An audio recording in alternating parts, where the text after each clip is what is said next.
Hi Sob, how X2? Hello.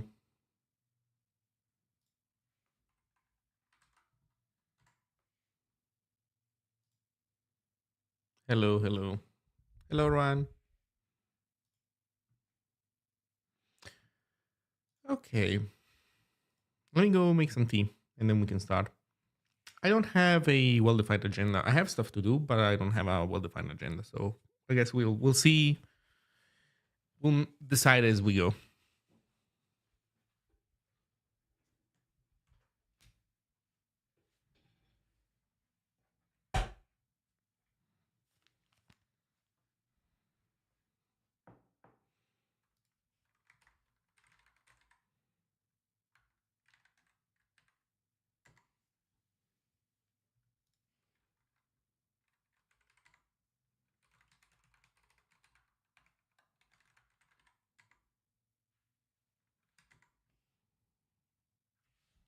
Hey Amy. Yes.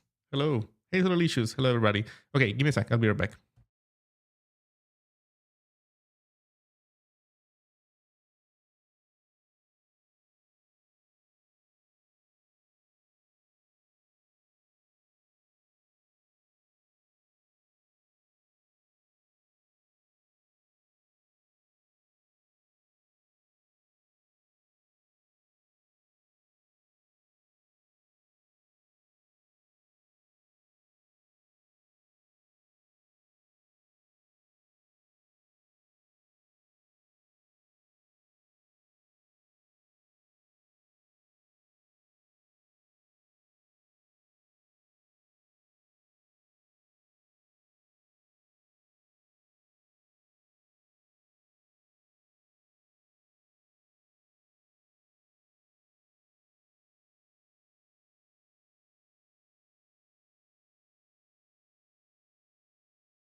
Hello, Brian.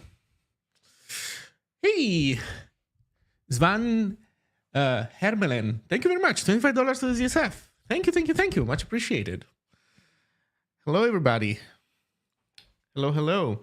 Okay, so I actually attached a debugger to Bork, but now that so there's a bug in Bork that I want to investigate. Like I want to lazily investigate, so I don't want to focus on it too much. But I want to see it happen. The problem though is that now that I think about it, I think that I need to do this. I need to go in, I think it's network. Here I spawn a bunch of threads. But then the thread here is, so it's something related to YouTube. Here I do try. I shouldn't do try, I think. I think what I should do, no, wait, that try is fine. Then detach. I think the problem is that the, yeah, this callback here. So this is what errors out. Prints a stack trace at some point, but we can't see it because it prints it inside of Bork in a way that makes no sense. So I guess we could air defer destroying the display. At least we would be able to see it. Maybe that's the solution. We don't need a debugger. We just need to air defer. It's gonna destroy the visualization Bork, but I mean, at least it works. Although air deferring the anything in the display doesn't prevent other stuff from trying to print to it, so it will still be filled with garbage potentially, or double panic. I think we want a breakpoint. I think we want to air defer a breakpoint here, honestly.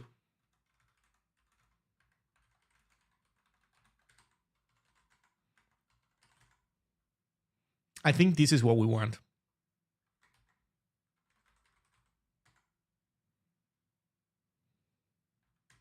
Could write to a temp txt file. Kinda, it's complicated. It's the panic function implementation, which is which I would need to copy paste and rewrite a bunch of code from the standard library to make it print a stack trace to a file. Because unfortunately, there's a bunch of code in the standard library that prints a stack trace, but defaults to standard error, and so I would need to plop in my writer. It's not like plug and play, unfortunately.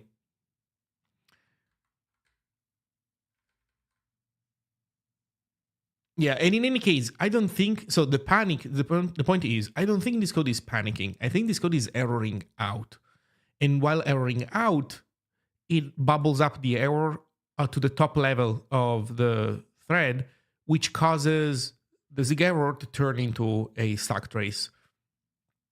And so, yeah.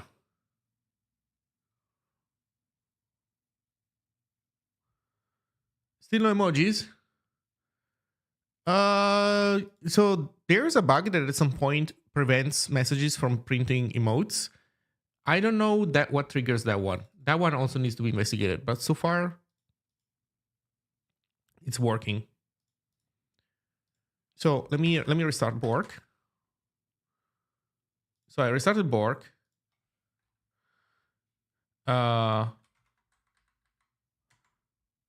Attached.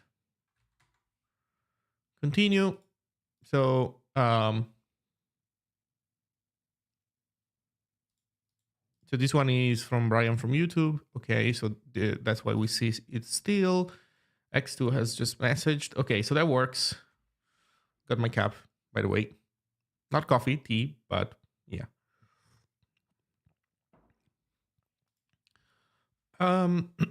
Okay, so we can leave it here. And then if at some point, I guess I need something that tells me, that makes me notice that Borg has frozen, because it's not going to be immediately obvious that we're in a breakpoint. So maybe let me do this. I'm going to add a AFK thing where it's not AFK. It's like going to be, let's say, for 10 hours. It's going to be title, I don't know, Borg running test to detect breakpoint. And we can do even better. Okay, we keep it there. As long as we see the countdown happening, it means that Bork is not stopped. So we have it. Okay. So what do we want to do today? What I'm thinking is there is a issue in the GitHub repository that I want to take a look at that has been in theory solved recently, and I wanted to double check if it was actually solved. There's a repro in the issue that I wanted to see that to confirm that it was okay. So 20689 is the issue number.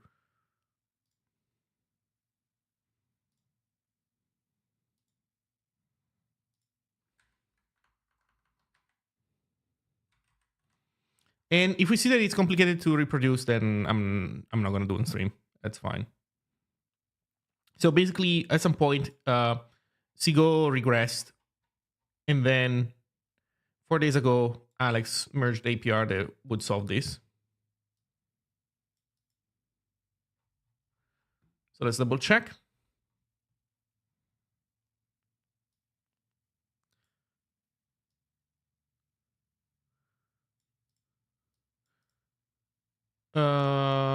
So create a ghost source file that uses Sigo. Okay, so it just needs to be a simple one. Try to cross compile this using Go and Zig. For example, cross compile from Linux to macOS 64. These files with the error message. Unable to create compilation, access denied. Okay, let's try this.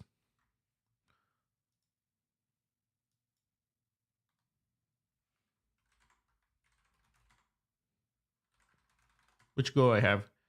Which Go do I have? Let's see. They have Go version 122. I have 118. Which Go is it? Homebrew. Brew update Go.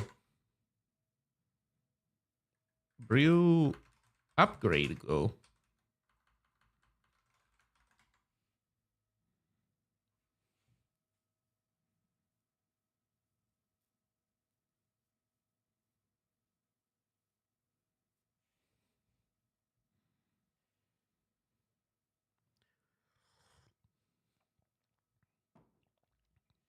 We're going to go 123, which is not the one mentioned there, but oh, it's fine.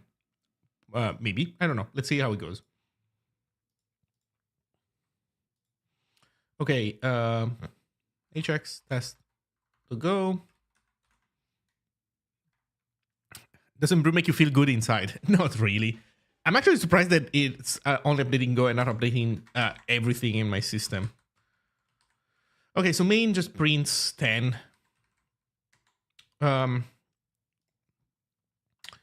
Create a Go mod file with Go mod init test. Oh, right. Freaking Go. I can't just put a random Go file in a bunch of other files because it's gonna make assumptions. So mkdir Go. Move test Go inside Go. Let's go inside Go.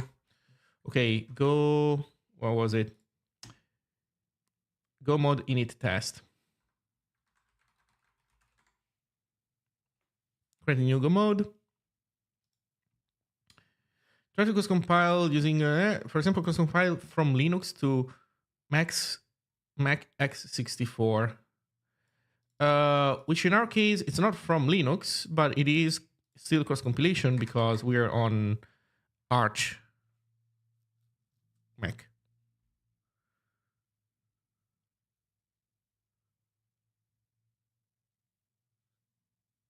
And it succeeded.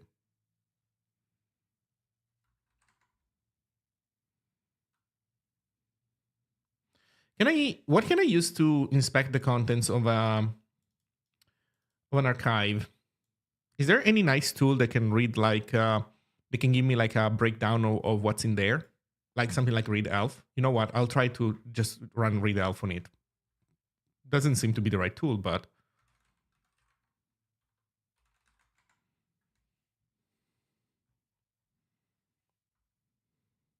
oh, option.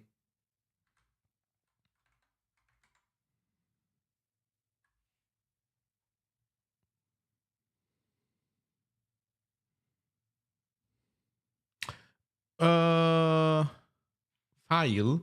Okay, now that I think about it, also these are not ELF files; these are machos because we're cross-compiled for macOS. Let me try to do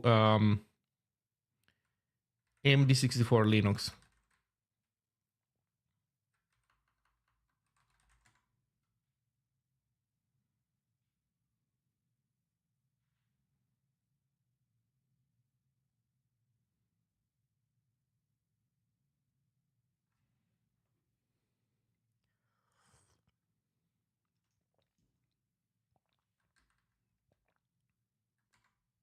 Okay, now readelf is happy. Yeah, readelf knows. Holy shit. Okay, there is a ton of garbage. There's the entire. I guess there's the entire freaking Go runtime in that library. Also, maybe I shouldn't do dash A. Let's do dash H. It's only in the header, but there's a bunch of those.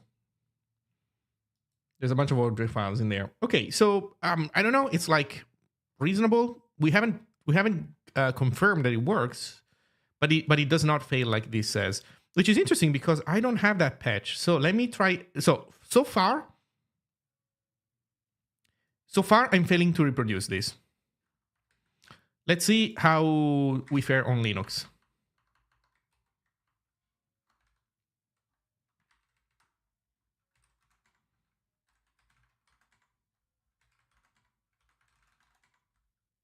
I don't have a Go. Okay. Zig version 0.13. Oh, here I was using also 0.14, but it's a 0.14 older than that patch, I believe. So, okay, let's try on Linux. And now I have the command in there to do copy.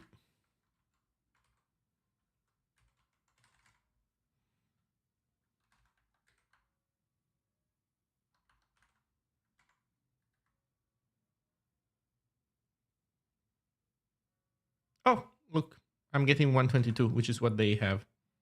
This is great. Hey there, Teufel. What's the Zig thing today? So for now, I'm trying to reproduce a Go-related issue and confirm that the merge PR solves it. Although in my case, so far I haven't been able to reproduce, but I haven't tested everything exactly like the original issue suggested to test. So I'm trying to get closer to what they were suggesting. Also, I have a breakpoint set in Bork in case of a YouTube related error happens, and yeah, I'm just basically I'm using this timer to notice when Bork hits the breakpoint and stops updating. So I just have something that keeps moving in the terminal. So I have my test go. What were we doing afterwards? No, we need to do go mode init test.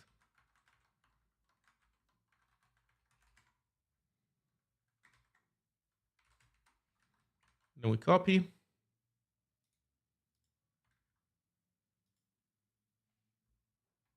Yeah, so that's the terminal noise. I enable audio in the virtual machine, and that's I guess what you get from it. Sorry.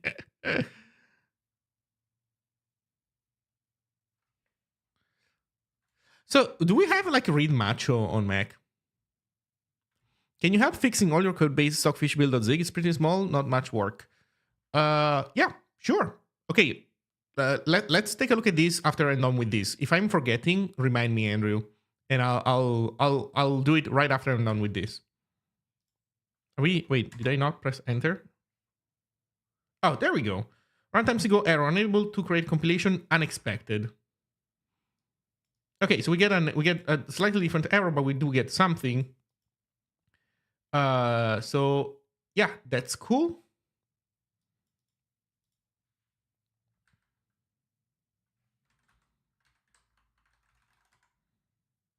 I don't have Zig 1. Do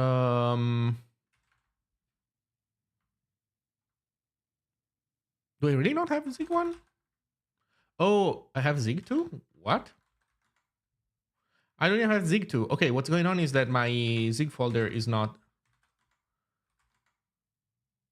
updated. So no build folder? Wait.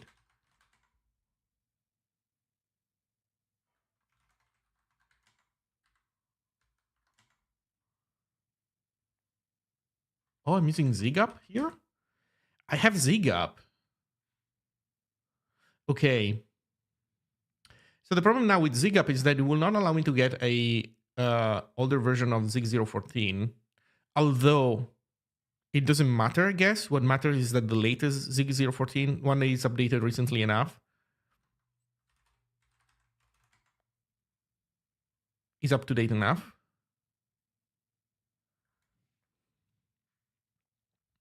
3026. Let's see where we are now.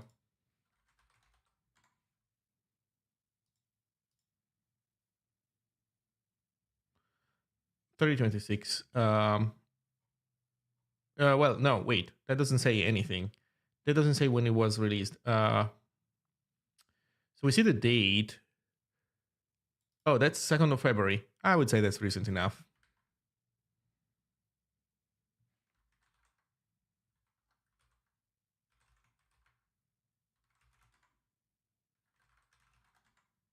Okay, now we have Zig 014. Let's try this again. This works. And we have test.a. So we have successfully reproduced the problem, and we have successfully also reproduced the fix. Hello, this weekend I tried my first Zig project, a language server for a Game Boy assembler. So far I managed to kind of parse STD in. LSP spec defines a HTTP-like protocol. Yes, a horrible HTTP-like protocol. I managed to parse JSON but got stuck. How do you parse an arbitrary hash map? You will find that the JSON namespace has a type that represents dynamic values. I think it's called JSON.value. So let me show you from, let's go from here. We'll go to learn. We go to the standard library documentation. We do JSON. Inside the JSON namespace, you will see that there is a thing called value. Represents any JSON value, potentially containing other JSON values. A float value may be an approximation of the original value. Arbitrary precision numbers can be represented by number string values. See also std JSON parse option parse numbers. So it's a union, and the union of null, bool, integer, float, number string, string, array, and object. What's an object? So your hash map. It's an object map, which is a, well, they're giving it a different name, but it's basically a string array hash map of values, which is exactly what it is for you, right? So yes. If you want, so Drainyard, if your goal is to learn LSP stuff, then go for what you're doing and I guess enjoy the experience, enjoy the trip. If you're not all that interested in the LSP spec, because it's kind of gnarly, once you get down to the nitty gritty, there's like a ton of very annoying stuff. So if that's what you want to explore, do it. If instead you're doing this just because you want to have an LSP, so for you the interesting part is actually having the, let's say, the business logic of the LSP, right? So not the protocol stuff, but parsing your Game Boy assembler, providing, I don't know, diagnostics, code intelligence for it, etc. So if that's what you want to focus on, check this out. Here I have, if it opens, yeah, I have Zig LSP Kit. So Zig LSP Kit is basically a stripped down version of ZLS modified so that you basically only need to implement a bunch of callbacks, so a bunch of handlers. So you depend on this library and then you use this to implement your LSP. If you want to see a concrete example of this in action, for example, we can take a look at Super HTML. This is my HTML language server, and in here, source, CLI. So the main entry point for the executable. Keep in mind this has a parser and a bunch of other stuff in it. So the main entry point for the executable is is cli.zig. So cli.zig is a file that has a main function. I should rename it to main maybe. But in any case, this executable has a bunch of subcommands and has check interface fmt lsp help version. LSP invokes let's say the LSP main. And if you want to look at the LSP main, it's defined in CLI LSP.zig, which is what we were looking at before. And in here you can see a example of depending on the LSP kit, where basically there's some initialization boilerplate, and then let's see, super LSP. So we create like the library is generic with regards to a type that you have to define, which it contains all your callbacks, which I'm calling handler in this case. So in my handler, there's like state that this is all my state. I use this internally in my stuff, but all you have to do is implement window notification, implement initialize. So these are basically you reacting to requests, well, things that have to happen in the protocol. And so this way, you can basically save yourself a lot of pain related to LSP. That said, you decide what you want to do.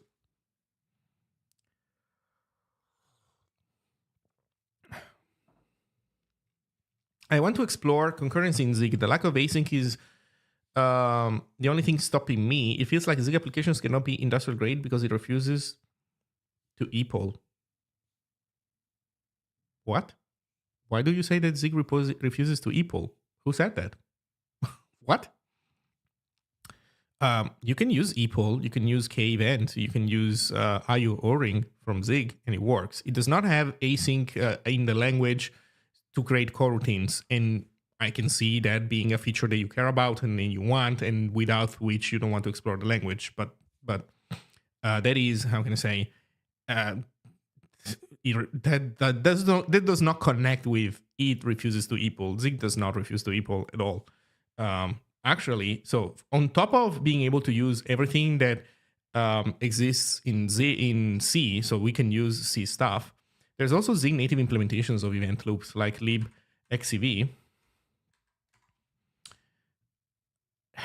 It's cross-platform high-performance event loop that provides abstractions for non-blocking I/O, timers, events, and more. Uses IO ring, epoll, KQ, what I was calling K-event, whatever, that thing, on macOS, Wasm, Wazi. So, yeah, no, you can do async in Zig. You can absolutely do, well, or more precisely, you can do evented IO in Zig. Then, the lack of async keyboard right now, which, by the way, used to be part of the language and then was taken out, might come back again. I can see that being a problem if that's what you care about. But yeah, no, you can do this stuff.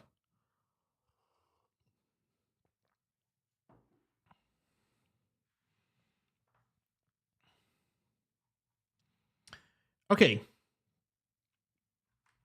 So I think we reproduced also the success. Good to know. Nice. Okay, let's go then take a look at maybe what Andrew was talking about. So Andrew, what did you want us to do? All your code base stockfish build.zig. Okay, what's going on there?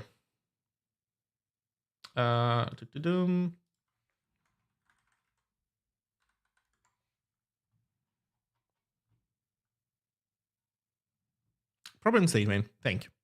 Build.zig uses curl and puts files in CWD. These files are only needed for building, but they are left in the project root. Okay.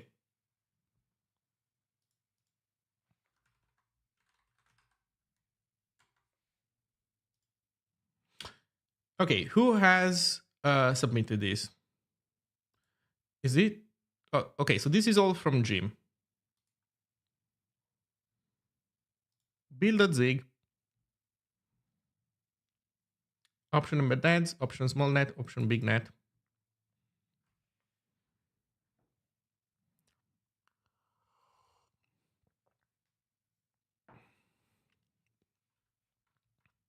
Mitchell's libxev has not been widely tested yet, though rather specific to Ghosty. Yeah, it hasn't been widely tested. Yeah, I agree. That's for sure. And I don't know if specific to Ghosty is the right way of putting it. Though, like, I guess we can say that the parts that Ghosty uses are the ones that are most solid. There are other parts that exist and are like functioning that are not Ghosty specific at all. And yeah, some of them can be a slightly hit or miss. There's this one that has beaten me. This one, UDP and freaking KQ. I hate that shit. Where basically there's a bug related to how UDP is implemented, and yeah, it needs some architectural changes, which I don't know when Mitchell is ever gonna get to because it's not used by Ghosty, but I guess he will at some point. Circle back to this stuff. Oh, there's more comments also from him last week. Let's see what he's been cooking. Process call wait PID for KQ to match PID FID behavior. Call wait ID for KQ to match FID behavior. CLO exec, CLO exec. Wait FD, remove trace from thread pool. Okay, so this is the very old stuff. So this is the recent stuff. So he fixed these things. Let's see what's in PRs. Update Zig. Remove fans. TV prefix removed from Linux time spec. TimeFD create now accepts clock ID T enum. Clock ID T is now in a non-exhaustive enum. Mm-hmm.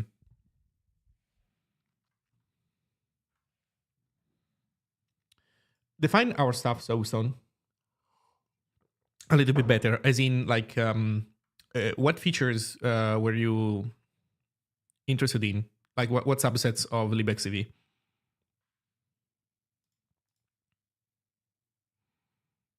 Okay, in any case, back to Stockfish. Oh, why did we go on Stockfish from here? Oh well. So that's what Andrew was saying. CWD is also bad since you can't build the project not from root. Yeah, I attempted to use build Zig BL system command, but it's not close.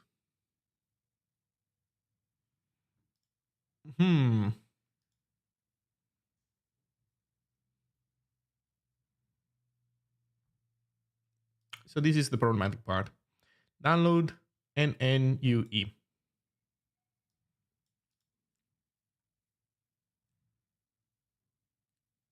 FMT alloc print via locator. That can be improved.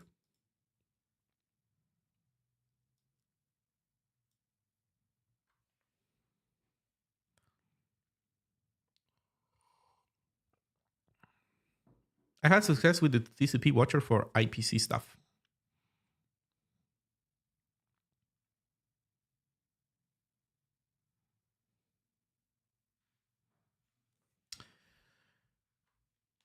What happened with the 1,000 lines OS? I completed it. So I completed the parts of the book that I was interested in, and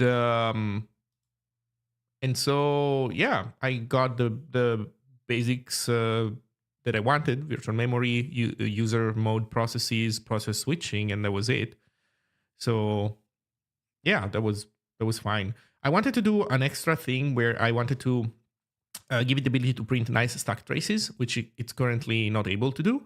But I encountered issues while trying to do so. So yeah.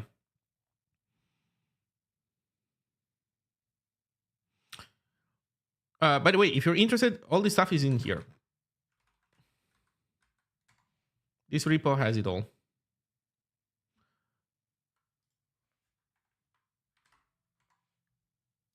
I'm gonna send this also on YouTube.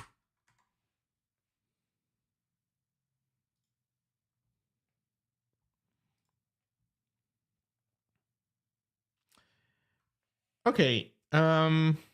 We were saying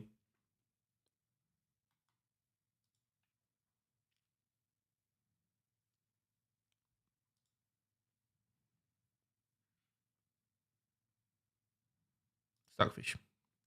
Okay, so we download stuff. Process child curl -o and new file, which gets passed in as a string.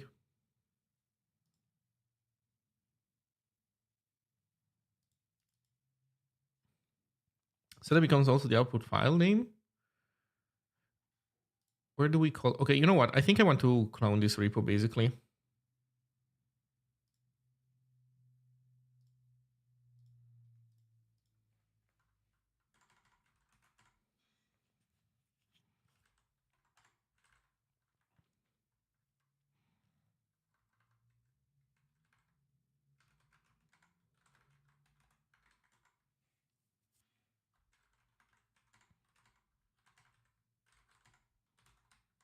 Okay.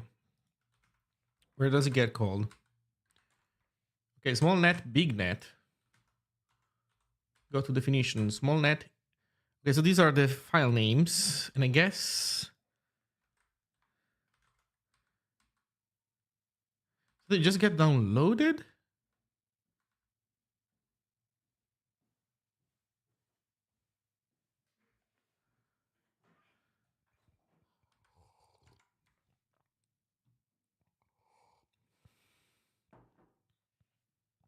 So I'm a little bit confused because okay, those get downloaded, but then these strings are not used anywhere else. Add option, download. So the option is created. Oh no, I guess that's how it goes. Add option. Um, yeah, add option makes this. What is it? Options. Then we give that to what? To this guy who gets options. Who gets options? Wait, let's go to references. I'm confused.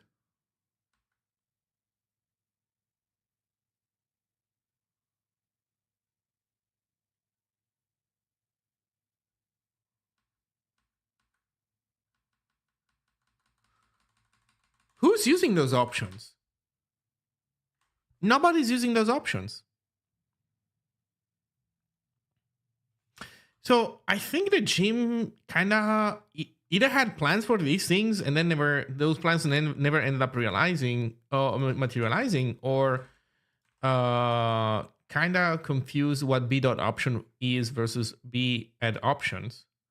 But that said, I still am confused a little bit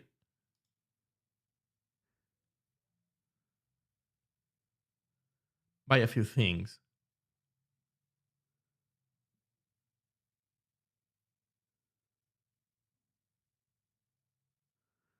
I had a bunch of C source files.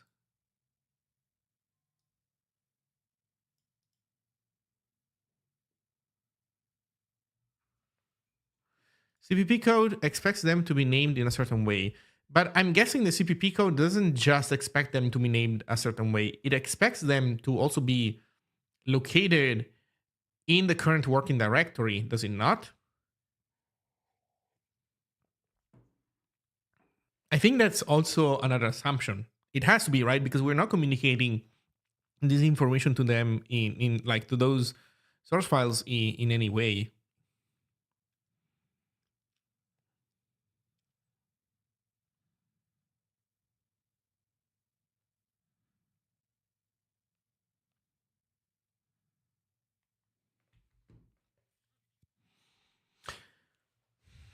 Yeah, so this is okay, so then Andrew, what is your suggestion? Like how would you fix this? You can change it by changing macros.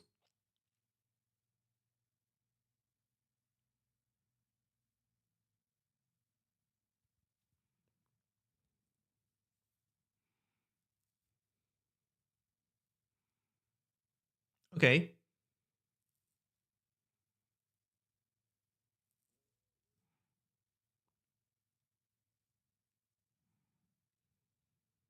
So the way I would think about it is this. What you would want is you can change it by changing macros. Okay.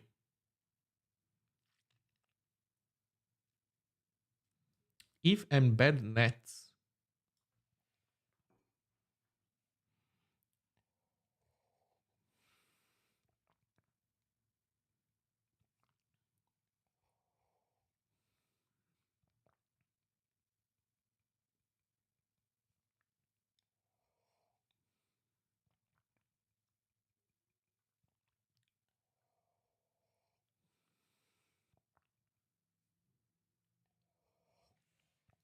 So I'm not sure here how much we can improve things because uh, we could. So what we could do is we could make it so that those downloaded assets end up in the output directory. That is probably a good idea. So we could maybe place them next to the executables inside of stda. Zig dash out slash bin. We put those files in there.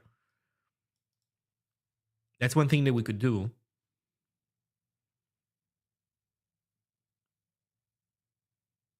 But that's kind of it.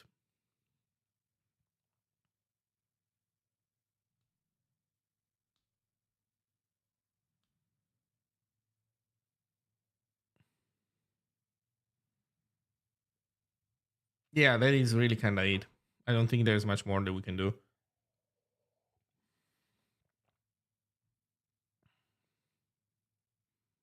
Where does it print? Not found. Here it does cwd file. Okay. It does start file on current working directory.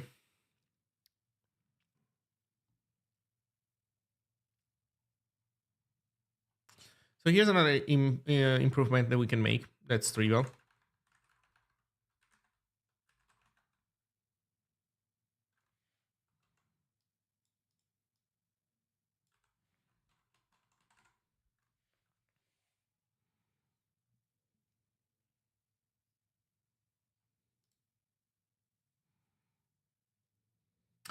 Also, are there tests or anything that I can use to check if the changes make sense or not? I'm not sure. Okay, let's try to make the what I suggested happen. So here's how you do it. So the way you make this work is you do this download stuff, but you need another parameter. You need no, you don't need, but you need to grab it from B. From B, you need some more info. B should contain also the output prefix.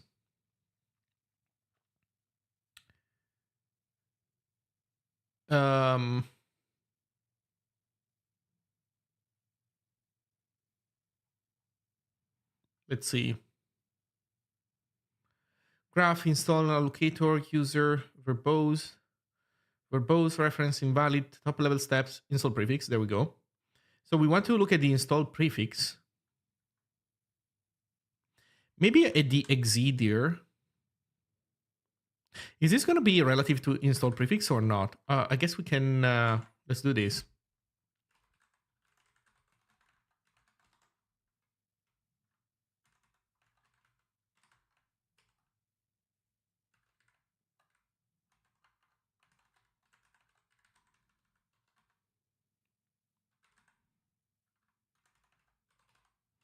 Was it exe path?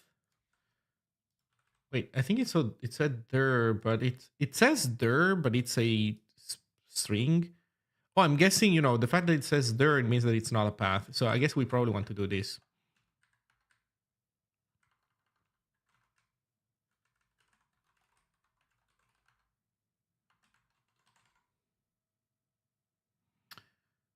The inc bin prefix equals is a flag to change where CPP code expects to find newer files. Okay. So Zig build. Let's look at the panic. It's gonna say, so this is your output directory. This is your exe directory. Oh, look at this. It says dir, but it's actually a full path as well. So that's good to know. So here's what we do. We output this stuff in there. So output path is gonna be b dot join path or path join, and we pass b dot exe dir and a new file. That becomes the new output argument. So this puts those files in there now. Let's see if this is true.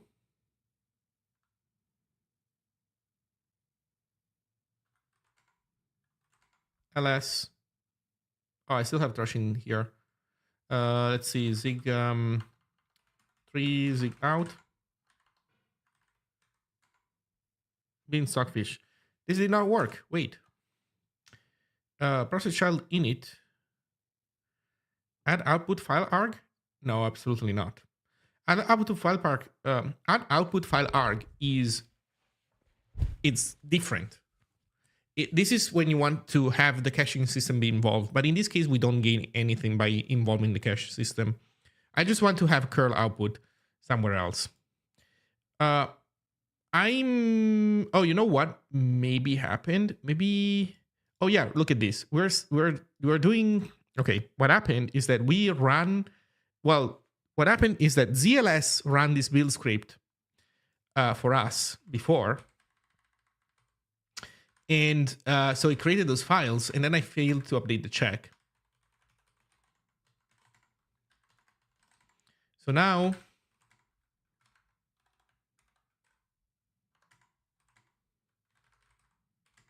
with Zig build, it should print that it's downloading stuff because it should download stuff. Why is it not printing?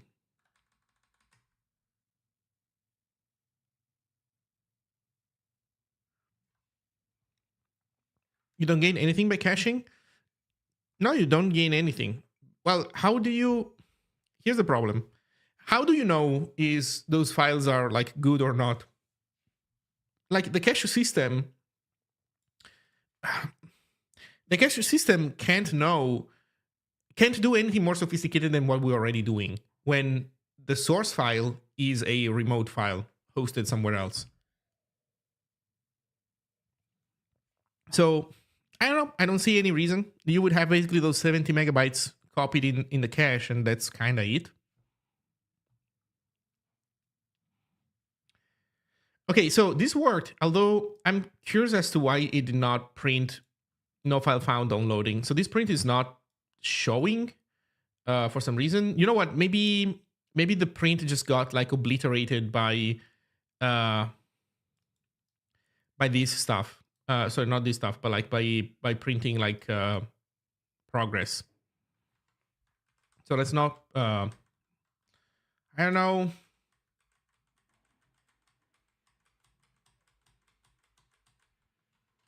I don't know. I guess to be cute about it, we could try to invoke this as something else, not as part of the build system. But it's fine. Then let's see. Next. So we are outputting this in the right position. But then, is this guy going to find it?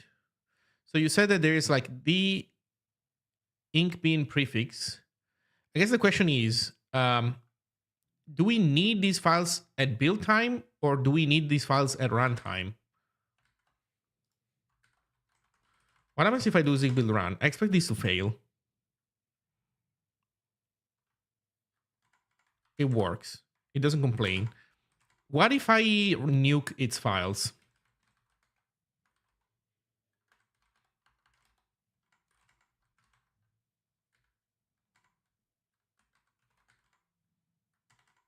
It doesn't complain. Okay, so they end up in the executable.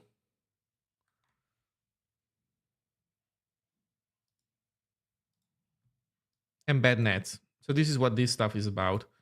What if I do embed nets false?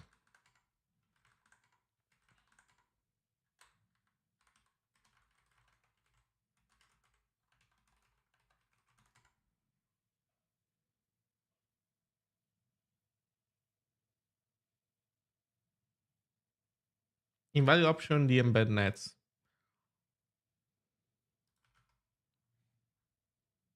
Or embed dash nets.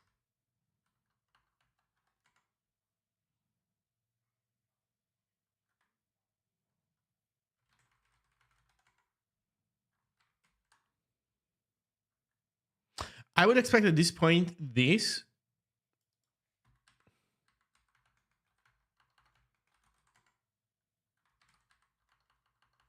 -H. Dude, help. What is this stockfish executable? I don't get what this stockfish executable does. Oh man, it doesn't even have help. So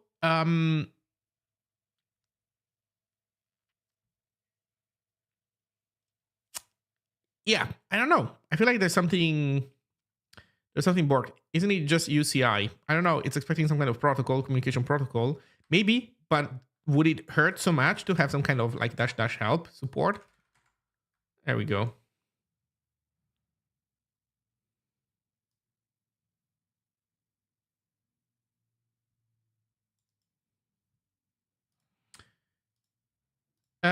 Okay, so I don't know. This is maybe an improvement, but it's unclear to me how this relates to this stuff. So you were pointing out earlier that there's a thing called inkbean prefix as a flag that can be added.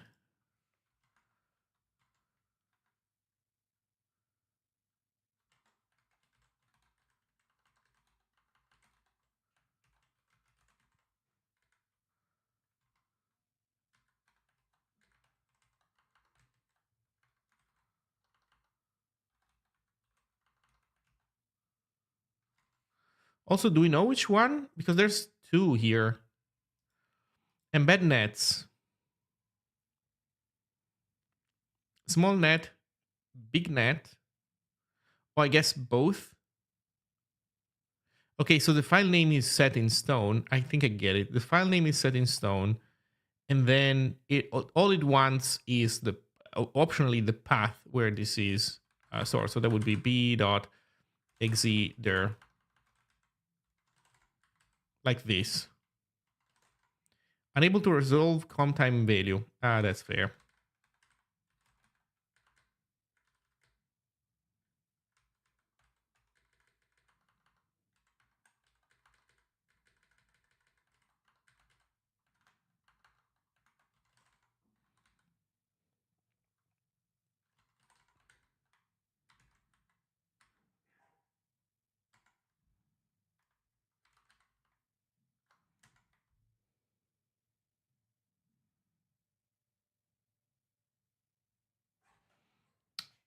Now we got an error. Interesting. Let's see what's going on. Inkbean expected unqualified ID. Inkbean concatenate. So it seems that we're doing something bad here. Can we see the command?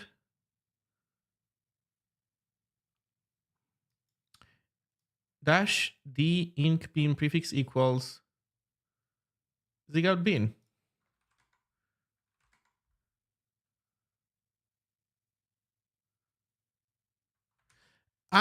So I'm a little bit confused by this whole thing. Out of curiosity, what happens if we kind of forget to download these things?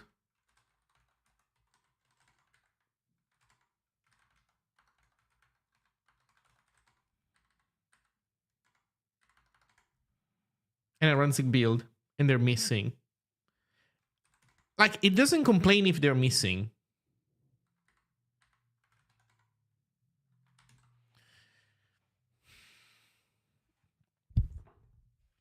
So here's what I'm thinking, Andrew. I don't know how to fix this because I don't know what weird expectations the C++ code has. And making it work correctly seemingly breaks it, but then when it's clearly wrong, then it doesn't care. Missing files, it's fine. It doesn't care. Even though embed nets defaults to true, right? Yes, we default to embedding nets by default. So it should fail if the nets are missing. And the nets are. Like, I don't have them in here. They're just not there. Let me remove also Zig cache. Let me try again. Still with the download disabled.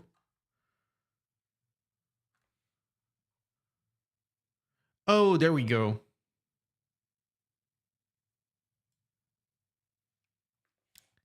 I think this is interesting. I think this means that something happened. It means that the current working directory of something had these files. Okay, we are making progress in a sense. So there was some kind of current working directory that was set at some point that contained these files, which I'm guessing was inside our cache, inside the Zig cache. So it makes sense. The Zig build system. Wait, okay, let me scroll back to modern times.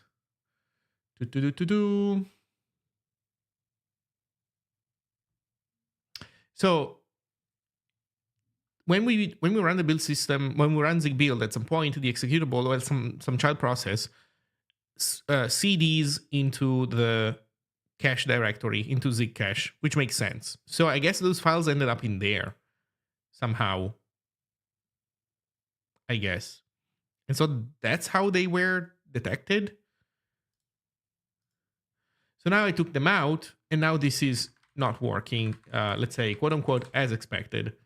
But now if I toggle this on, then I should download them, but they should be in a location that this thing is not aware of. So it should still error out, and it does. Perfect. But if I do 3 zig out, I can see that these guys do exist in there. I can also do rm.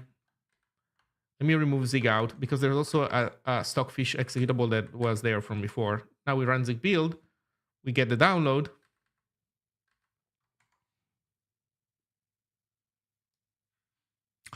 Oh, interesting. What happened? Warning, no such file or directory. Okay, the problem is that the install prefix doesn't exist as a path at this point in time as we're downloading this. And so that's why it errors out. Okay.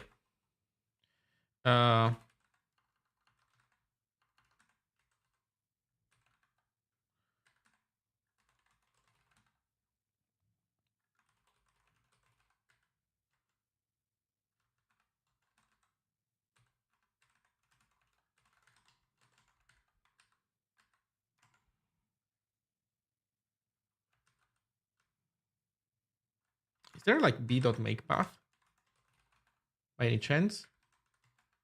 No.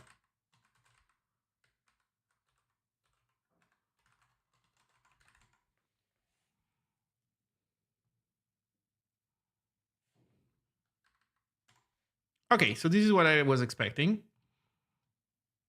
Okay, so this guy now needs to be told about this.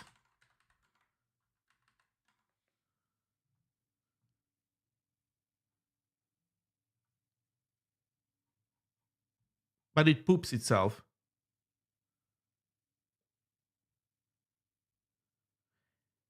Expected unqualified ID. I think this flag is... Andrew, I'm suspecting that this flag is not what you expect it to be, maybe? Let me take a look at the docs myself.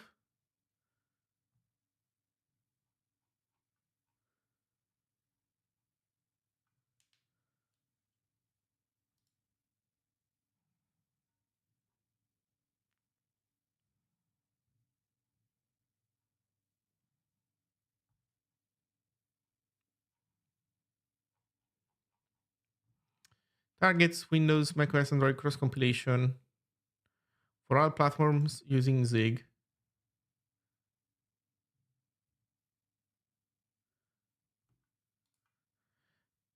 Developers.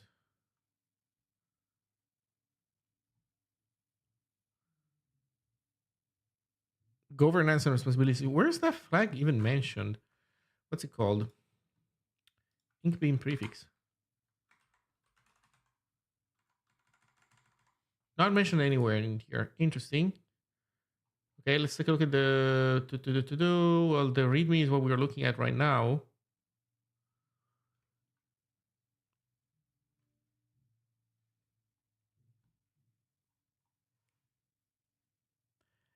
I guess you learn this from, you're supposed to learn this from what? Maybe contributing.md? No. Source? I guess you discovered this stuff in the from the make file? Maybe?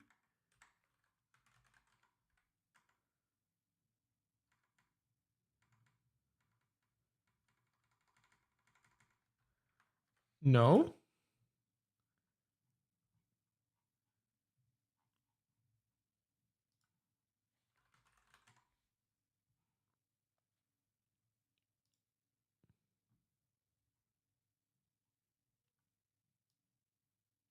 Specify the prefix to use for symbol names. No, this by default is G. Now, it seems that this inkbeam prefix has to do with symbol name prefixing. So it doesn't specify where those files are supposed to be.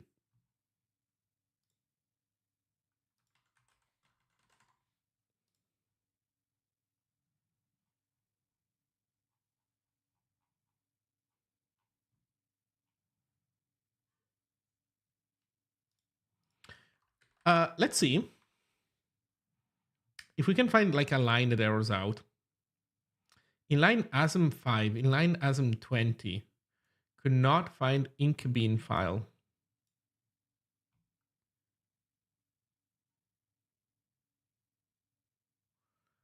What?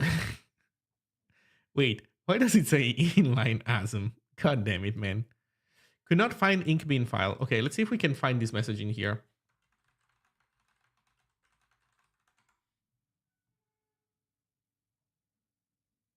No.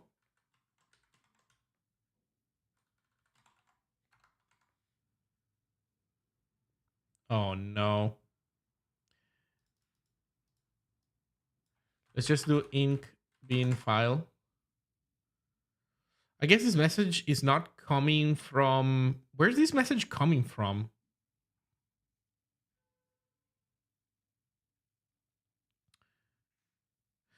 I guess we could copy these and see if it's... And try to grab these from... Well, search here for mentions of this file. In here. There we go. There we go. Evaluate.h. Default names must follow the format NN blah blah blah to work. Do not change the name of the macro or the location where this macro is defined as it's used in makefile fish test. Cool.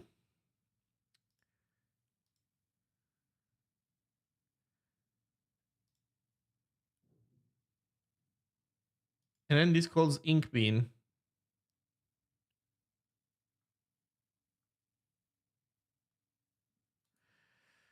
So it seems to me that these files need to be... This thing doesn't allow you to specify where they are in any shape or form.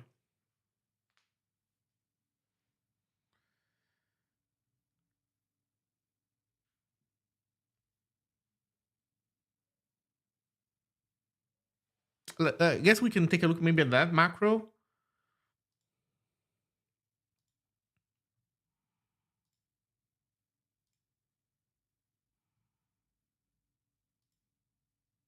Oh my god, what is this garbage?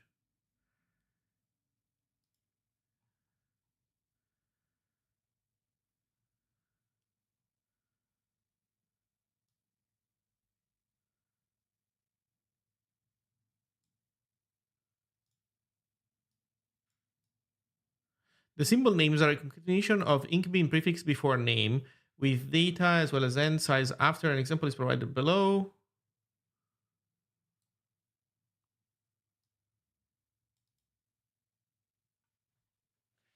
So the conclusion is that this shitty C++ code makes a ton of assumptions about.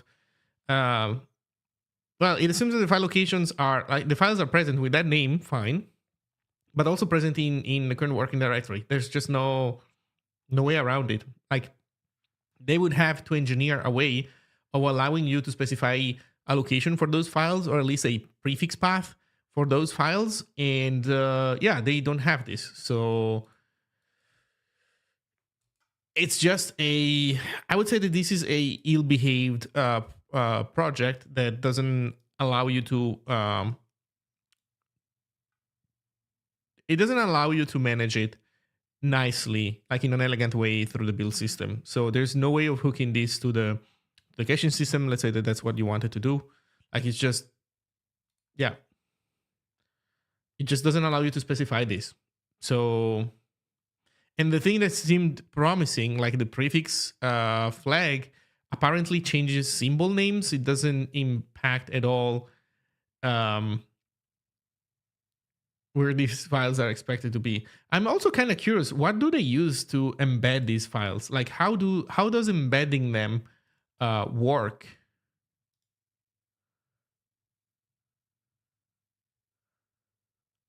I'm a little bit curious.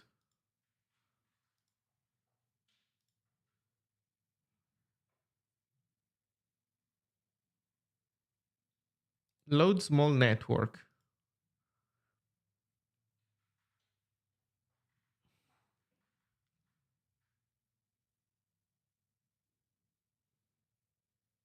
Yeah, I have no idea. This is C++ and it sucks. Wait, did we? Oh shit, we hit a breakpoint. Sorry, I noticed only now that we hit a breakpoint in Bork. Let's see what happened. We failed to call refresh token. What? We failed to call refresh token. Oh no. Okay, I continued, so now we should be going again. Hopefully I didn't lose connection. Yeah, Bork was, so we hit a breakpoint because I wanted to see what was erroring out from YouTube. So refresh token failed.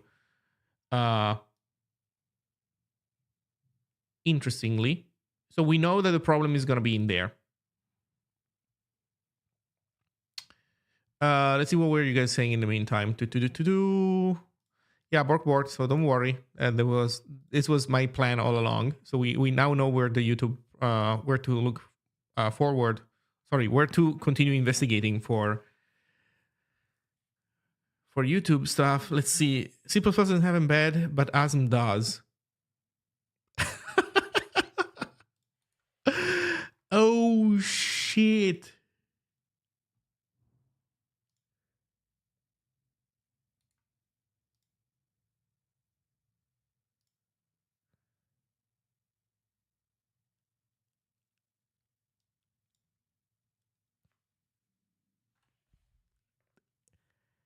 Oh shit.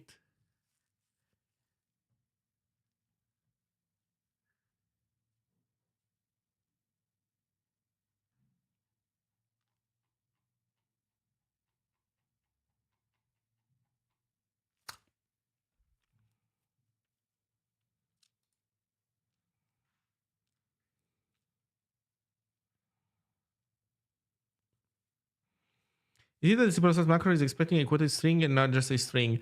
I think that the problem is, I don't know, maybe, but also the problem is that argument is not like, sorry, that flag is not for changing the file path. It's for changing symbol names. So it's not useful to us. The Z compiler should be able to link these itself. No. Yes, sure. But the problem is that this would require changing the upstream code a bunch.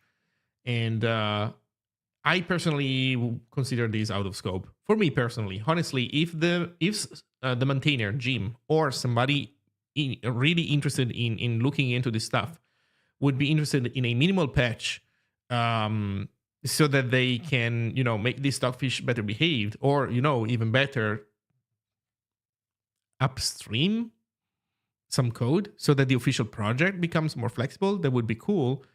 But yeah, I would say that's not gonna be me. That will have to be somebody else. I don't even play chess, man. So I don't know. Yeah, as for the rest, I think that Jim's build script, it was mostly fine. It only has like this adoption stuff that he doesn't use and it's not needed. So this is redundant. And then this line can be made better. This print, just normally don't see it. This is a little bit spammy. So, but the problem is that he has to do this because unless he does this, it does not work.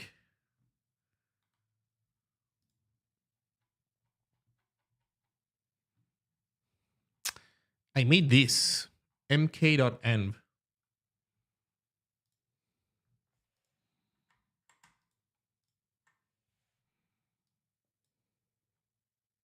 Go project.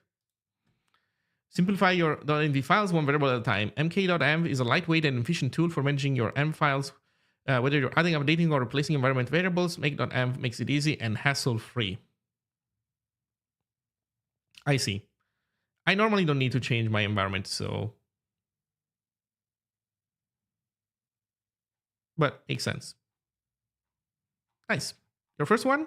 Congrats. I can't give you much feedback because it's a Go project. I'm not a Go developer, so I can't, I can't tell you if it's like I can't give you style feedback, etc. But yeah, nice. Okay, so what do we want to do now? This is the old chat. Let me bring up new YouTube chat. So I'm sorry, YouTubers. As you can see, your chat is still kind of wonky, but we're gonna get there.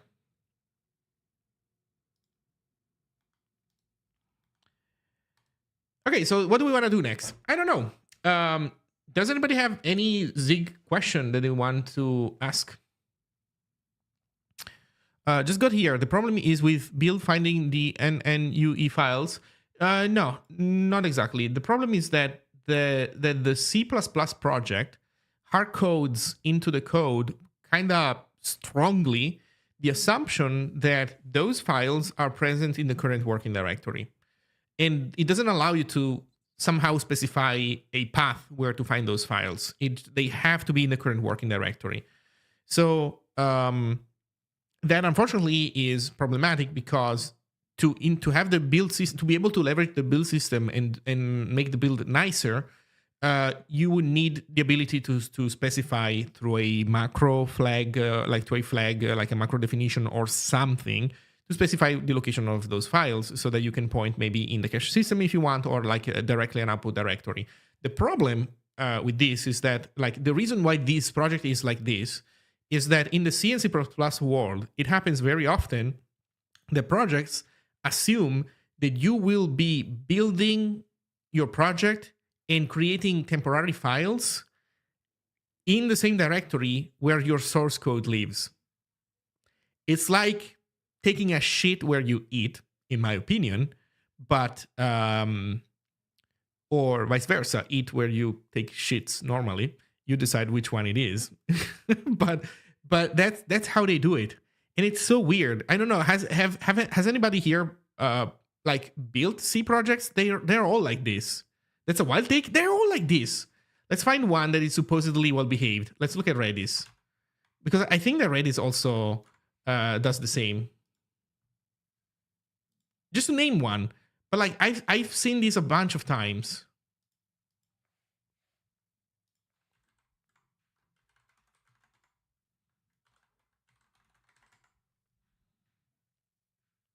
Surely Redis will be with just make, right? I don't need to do anything else. Just make.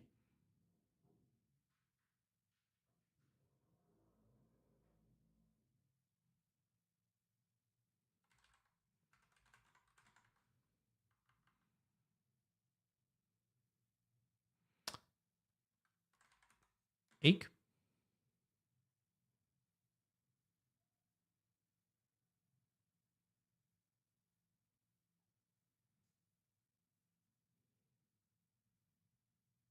There's nothing wrong with a dirty working tree. Error, not such file of directories. ..deps. Oh, you know what I did wrong? talking about shitty build systems. So here's what I did wrong. I ran make, I think, from the wrong directory because this assumes. Oh no, leaving directory repros ready source. So what's? Don't tell me that these submodules.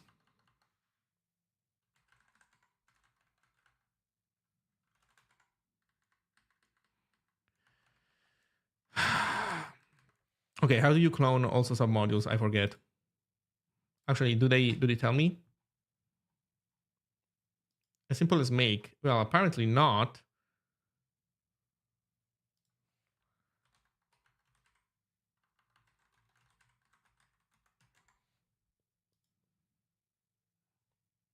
What is it?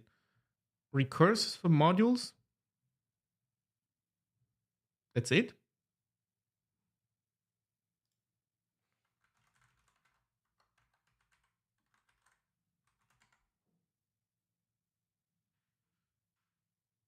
I'm actually not even sure that that's the case. But if it was complaining about missing stuff in depth, usually that's how it is.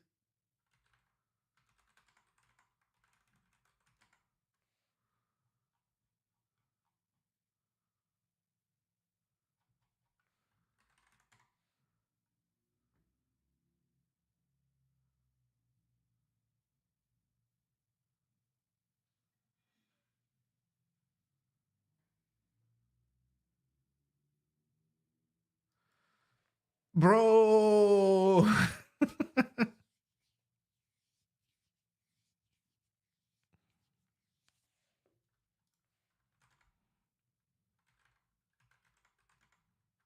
Well, in any case, even though something failed, so it didn't fully build, but you can see that it built a bunch of stuff. And so you can see that now my working directory has, for every C file, it also has a D file and a object file at the same time. So it's like, look, from my perspective, it's shitting all over the place. Like, these are all temporary files. Why should they live here? Like, why are they here? Whenever you run a Zig build, all these intermediate artifacts, they stay inside the cache where they belong, where they can be tracked nicely also. Why should they live somewhere else? So that they can be tracked by the caching system, so that you don't have to see these. All right, I'm on Mac. Oh, they have. Right, they have they have them in the git ignore, obviously. Huh. They can be tracked in the caching system here too. Sure.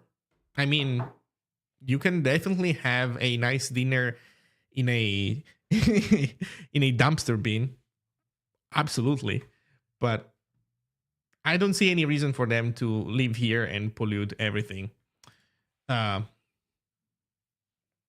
Also because what the caching system can do, for example, the Z caching system is content addressed. So every single file isn't just in a folder in the caching system. It's in a folder where the path to there is also the hash value of this object file.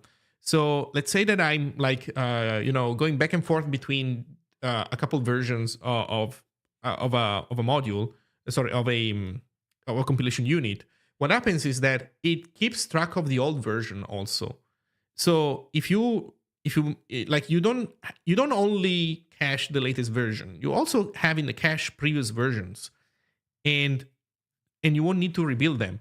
I don't know. It seems to me, I guess the downside of doing that approach is that your cache folder grows, and then you need to vacuum it from time to time, otherwise it grows too much. But like, I find these I don't know, unseemingly. Is that the right word? Unseemingly?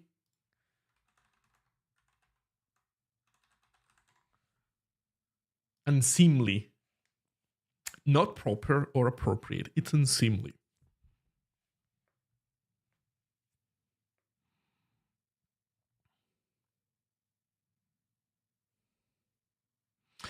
And the problem is that then, so here's then where I think this becomes an actual problem. So, okay, Grey Hatter doesn't see any problem with this. You know what? Fine. I think that the problem, the point where this becomes a problem more objectively, is when after this, you end up having a build system where you have a build process that puts some intermediate artifact in here, and then you have the subsequent build step that assumes that it will find these intermediate artifacts, a library of some kind, an object file, a dynamic library, whatever. It assumes that it will find it in your tree. And so it doesn't parameterize. It doesn't give you the ability to specify where the thing is supposed to be grabbed from. It hard codes the assumption that it's going to be in your directory. And so it's, in a sense, that is so bad. That's what we were seeing, for example, with Stockfish to some degree. Stockfish just was running under the assumption that you were putting intermediate artifacts. Because if you think about it, at the end of the day, those two neural networks that we were downloading, if you embed them in the final executable, they are just intermediate artifacts. They are not output files.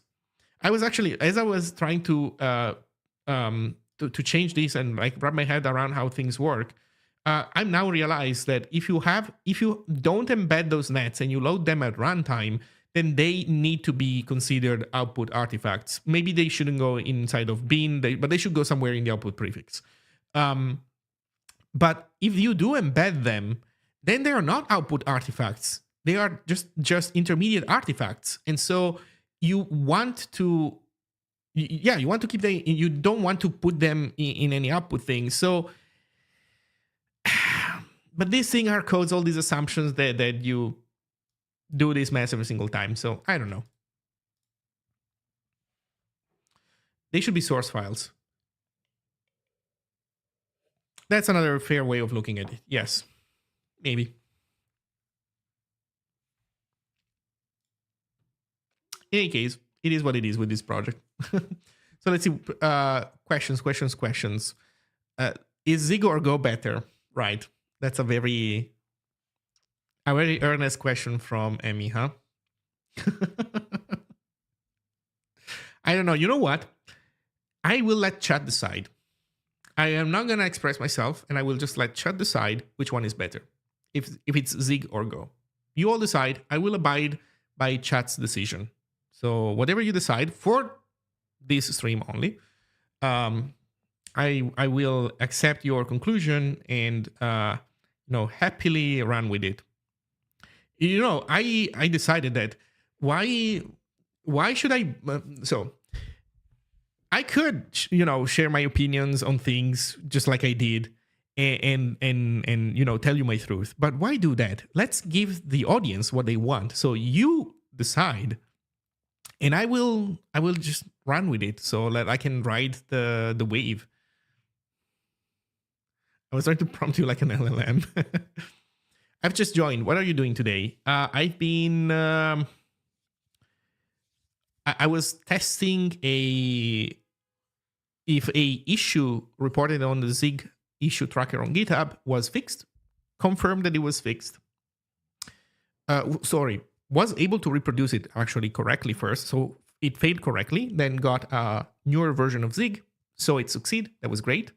Then after that, we started looking into if it was possible to improve a build script from all your code base, which is a GitHub organization that I created to collect Zig build scripts for C++ projects, this guy. And we have a package for Stockfish. So Stockfish is a C++ project. And you're able to build it with the Zig build system. But there are some assumptions that the C++ source code makes that are like a little bit annoying because they don't allow us to integrate perfectly well with the build system or like the way we would like. So yeah.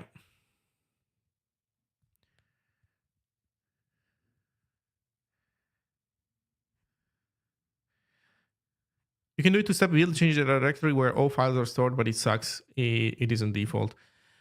Yeah, I think in general, C and C++ projects, or at least maybe mainly C projects, I don't know, they tend to not care. For them, it's just fine to do things that way, which again, maybe to some degree, it's like an aesthetical choice. And like, it's not like, did my computer get poisoned by having object files in there?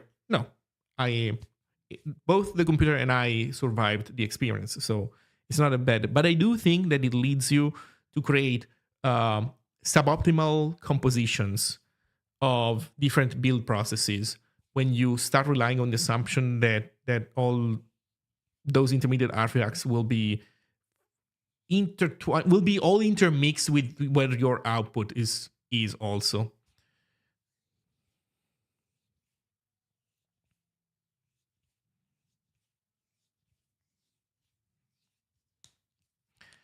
So we did this.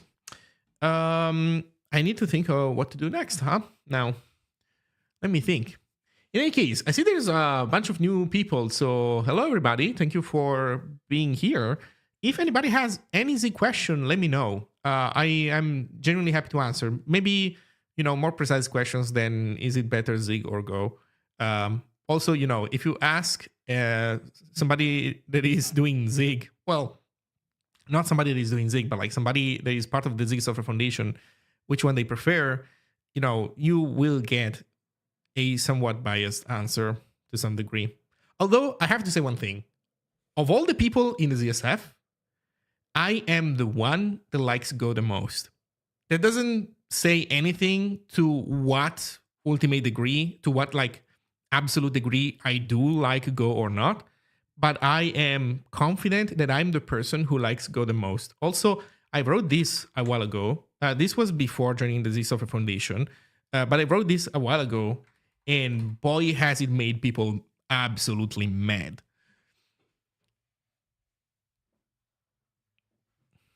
And honestly, I still stand by what I wrote in this blog post. Is there a good Zig string cheat sheet for beginners? I'm having a hard time explaining this to friends. Not that I know of. There are like two. I guess there are two facets to it. Super Famicom. On one degree, on one side, I imagine that this has to do a little bit with understanding nuance of pointers versus slices versus arrays. Understanding what is an array, how that differs from a pointer or a slice, how slices and pointers have their own subtypes. So it's like, it's not string specific, right? But it's obviously a prerequisite to be able to touch strings and understand what you're doing. And I guess the other side of the coin would be, well, what does it mean? How do I do UTF-8 in Zig? How do I do Unicode? Like, how do I do emojis in Zig? And then it tends to be like a second like subset of things that you need to explore. For the first part, so the pointer stuff, there's a couple of resources.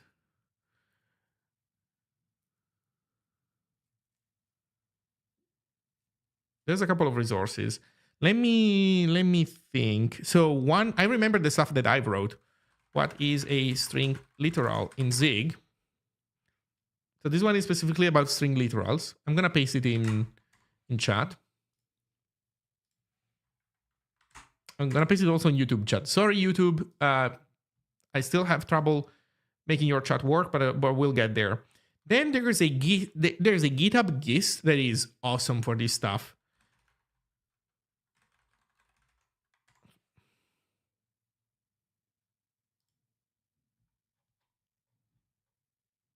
Not this one. Not this one.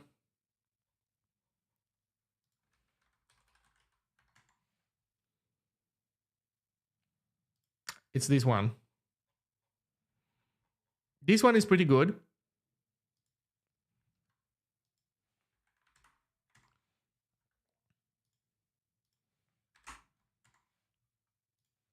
And then there's one last resource that I personally like, which is it's still on Zig News.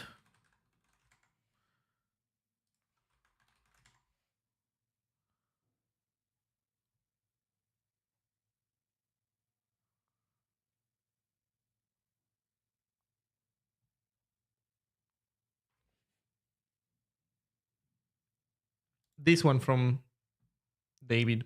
Oh yeah. Oh shit. You know what? I knew about this blog post. I know about David. I only now made the connection that this blog post was from David. So this one I think is also not bad. I think that there's some like work that still friends that you try to explain this stuff to will need to do, but I think this is like yeah, this puts the accent on relevant stuff in my opinion. Let's see, in Zig, for example, I'll just create stuff in a file, then stick it into another file, then into another directory, and then a dependency. Okay, we're talking about modules and stuff. Okay, let's see. Talking about LSP. In the Simulcasting talk a bit, you mentioned ZLS has shortcomings, like it doesn't report all errors. Is there a ZLS roadmap like future improvements? Kinda, yes. So, or rather, yes, but it's not ZLS specific. So, the long story short is this. Zig has very advanced metaprogramming, and that metaprogramming is much more like freeform than maybe like, diamond brackets generics in Java, C#, TypeScript, that kind of stuff, or Swift or Rust. It's much more freeform. It's not macros, so there is no text replacement, but it is very powerful. So, and that is a problem for LSPs because they need to, make sense of the weird metaprogramming that you might potentially be doing. ZLS is not able to understand all the metaprogramming. So what is the solution there? For ZLS to be able to do that correctly, it would, at the end of the day, basically re-implement most of the Zig compiler. And that is a huge chunk of work. Also, a bad idea right now, because the Zig compiler is still a moving target. So it would be insane to attempt that. The roadmap is this. The Zig compiler is right now working on incremental compilation. Incremental compilation will basically allow us to have much, much faster compile, change, compile, run cycles. And part of that work will also imply that the compilation model for Zig will change in this sense. Right now, when you compile with Zig, or I guess most compilers actually, if not all of them, what happens is you run the compiler the compiler process starts up, runs the compilation, and then exits. The idea here instead to leave the compiler on. So the compiler stays on, keeps watching all the files that were part of the compilation process.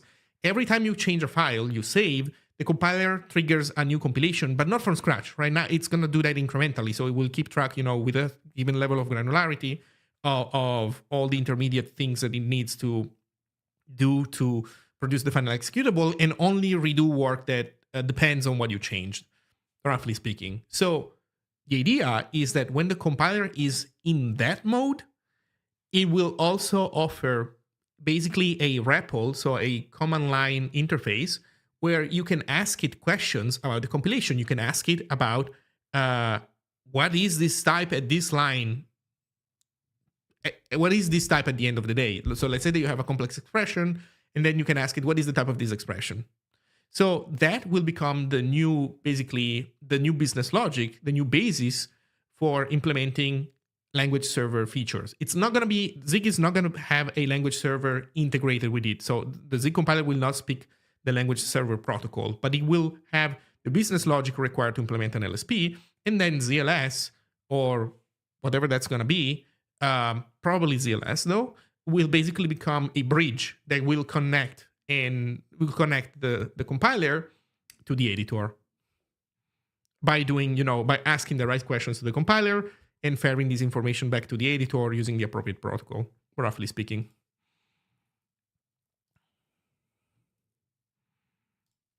I was a really big fan of Go in the past due to its simplicity and ease of learning. I dislike the choices in the language in the past versions, though. I feel like the growth of popularity of Go is going to be its downfall, because they're going to keep adding features to the language for all people moving to it from another language. Yeah, so I'll say something in their favor. They have been still very conservative with changes to Go. Like compared to other languages, like think Swift. I used to know Swift. Like in years past, I used to say I know how to program in Swift. Nowadays, I don't feel like I do anymore. There has been so many changes to that language. So much stuff has been added. Swift UI is not just a framework, right? Well, Swift UI, as far as I understand, is a framework, but it's also, but to support it, it was like a bunch of new syntax was added to Swift. That is syntax that is I don't know, kind of bonkers that I don't even understand how that works. Like I've seen it, I've written some of it as a hello world basically Swift UI application.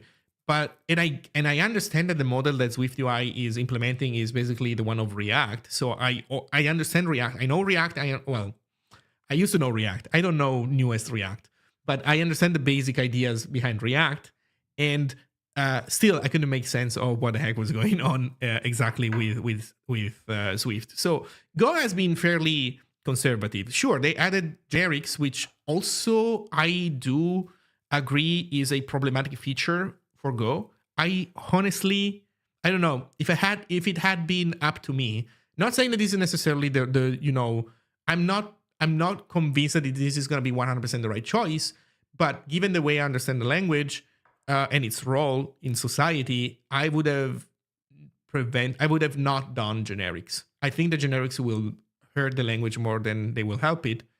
But again, I don't know that for sure. I guess my perspective is connected to what I was saying in my blog post, where to me, Go is basically the best feature about Go is that it counteracts super strongly. It's like a cure for certain kinds of brain disease that people have in enterprise software development. The people that go insane with abstractions and factories and everything has to be clean, hexagonal, and whatnot. That keep building abstractions over abstractions. Go kinda in the past used to like kinda nip that kind of thought in the bud and kept things saner. I've experienced this myself firsthand, so I feel like that was like a great feature of Go. Kept people sane in those weird environments. But generics is one of those things that instead people leverage a lot to do insane things, and now Go has that too. So now Go is gonna get all the Java style libraries and frameworks, and it's gonna be like it's gonna become a Java fan fiction. Maybe not. I hope that I'm wrong, but I do fear that might be the case.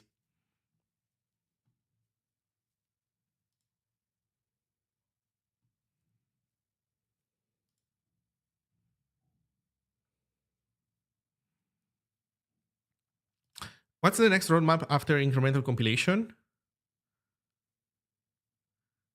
Notice you will be pleased to know that the chicken I was touching yesterday was delicious.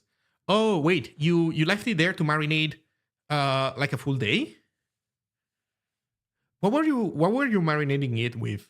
Sorry, I wasn't present where the chicken touching discussion began. I just arrived later. So now I'm curious. What was your process? If you have a link to a recipe, I will not be above clicking it and checking it out on stream. So what's next on the roadmap after incremental compilation? I think down that path, it would be, the REPL stuff doesn't come for free. So you have to implement it. But then if you assume that that's included as part of incremental, then I guess the next big milestone after incremental would be hot code reload. So the idea that you basically, with incremental, you edit source code, compile, quickly run the executable. And then when you want to make another change, you kill the executable, edit files, recompile, rerun the executable. Hot code reload is, I guess, similar, but you don't kill the executable. So you basically are editing your program, and the program is able to pick up those changes on the fly. But to do that, a bunch of things need to coordinate. So for example, one way in which this is done today in like C and C++ projects is that you create a program that loads most of the business logic as a DLL, and then it detects when the DLL changes and like reopens the DLL.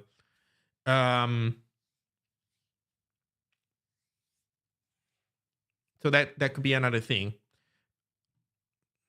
Let's see. I'd like to interject for a moment. What you're referring to as React is in fact Next React. Oh, I saw that.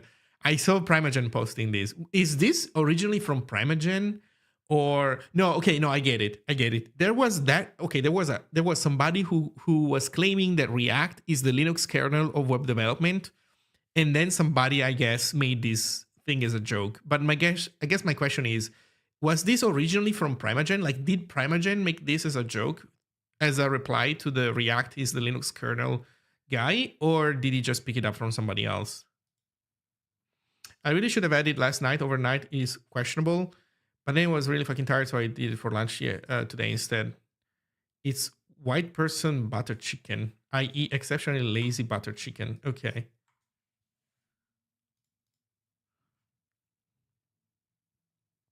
I think it was from Prime. Okay, cool.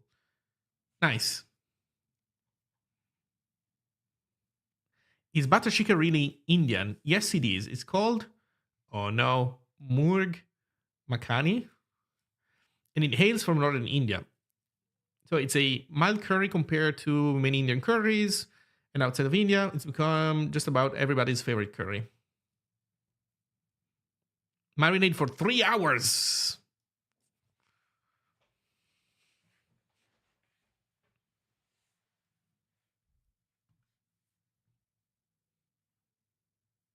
Nice.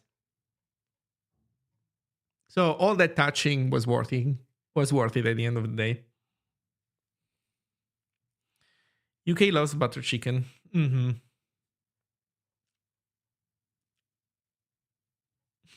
The touching was indeed worth it. Nice.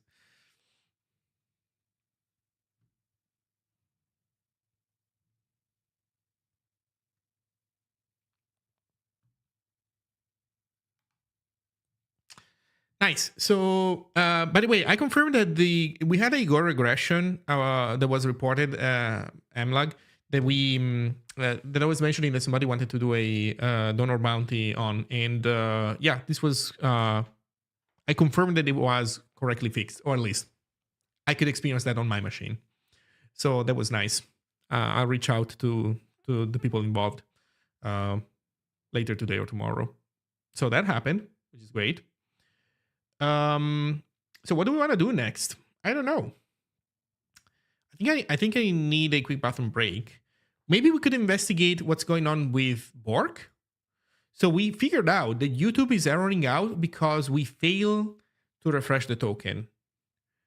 So that's what causes yeah. So that's what causes everything to fail. I see the Zone is ready for merging the PR logs. Yeah.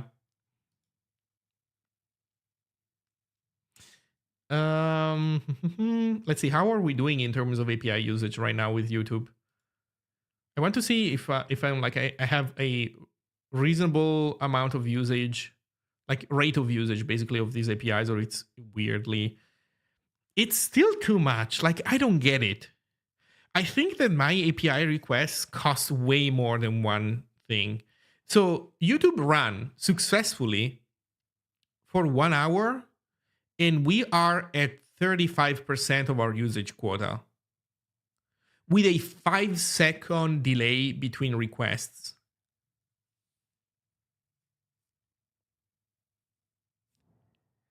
So with 5 seconds, it lasts 3 hours. Somebody made a different estimate, but empirically, that's the rate with which we have been polling YouTube. Maybe there's a someday rate limit too. No. So the reason why it's erroring out is because we failed to refresh a token somehow. I don't know why, but somehow we failed to refresh a OAuth token. So we need to figure it out. Actually, now that I think about it, maybe we have information about that in the logs. So we need to figure it to see that. But it seems weird. How many is it actually counting? What do you mean? The graph is not great. It doesn't have much granularity. You only see this shit.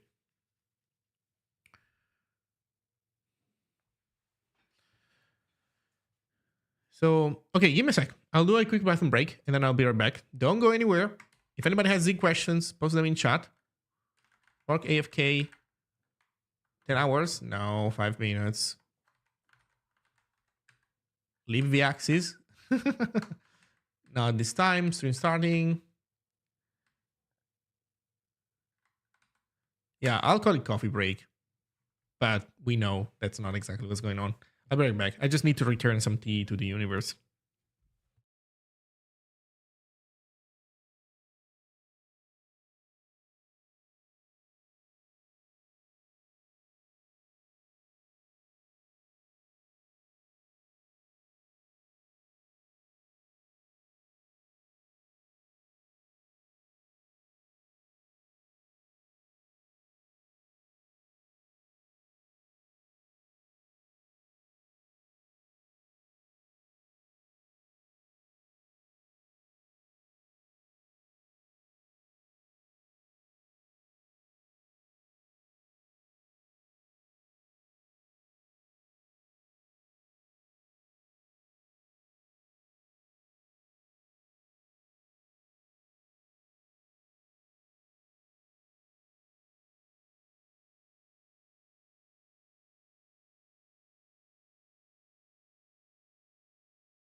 Okay, I'm back. How's it going?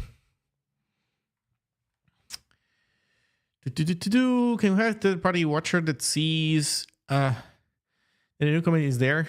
And we pull once.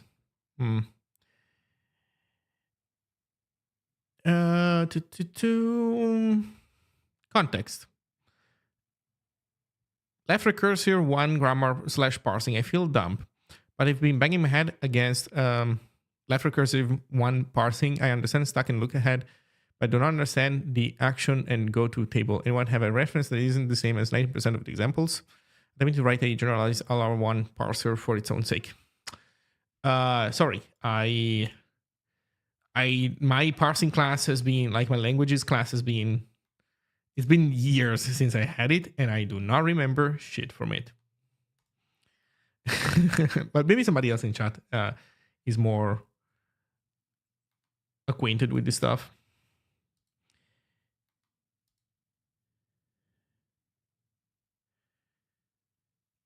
Okay, so what do we want to do? Let's take a look at what's going on with Borg.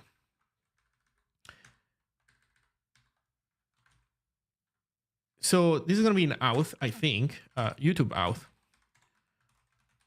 Refresh token. So we try to call refresh token. What is interesting is that we do call refresh token at the beginning when we boot up Bork. So actually, this thing succeeds the first time, but it fails afterwards. And I guess what might fail, I think we see this. Error parsing YouTube token refresh payload. So let's do this. Let's take a look at our logs. So I usually do tailman OF on those logs, but now I need to open them actually. And it's going to be huge. So I'm going to go to the end, and then we're going to search for... Oh, no, don't tell me that I'm logging only display right now. I think I might be logging only display. That's a problem if that's the case. Logging. Yeah, guess what? We're only logging display right now, so that's a problem. Did you validate that you're hitting the APIs you expect at the expected rate? Yes, I did. We have prints. I did that a few days ago. We have prints in front of every API call, and these APIs happen at the expected regular interval. I actually even simplified the logic. I just kind of hard-coded it at 5 seconds.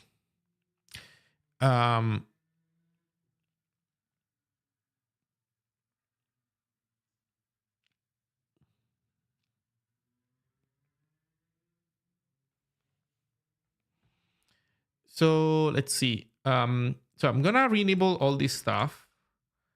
Maybe what I'm gonna do also is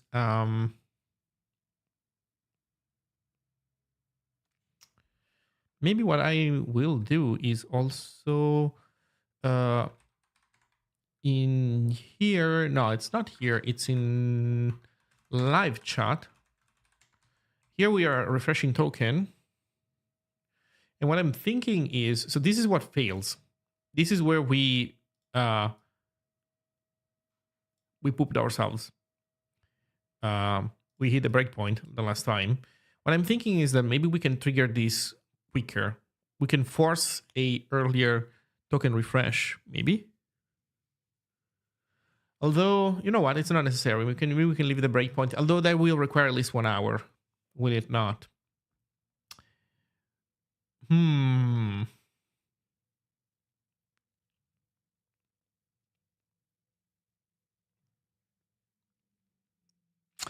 validate that you're not requesting something as part of the request that is adding to the cost of the query against the API.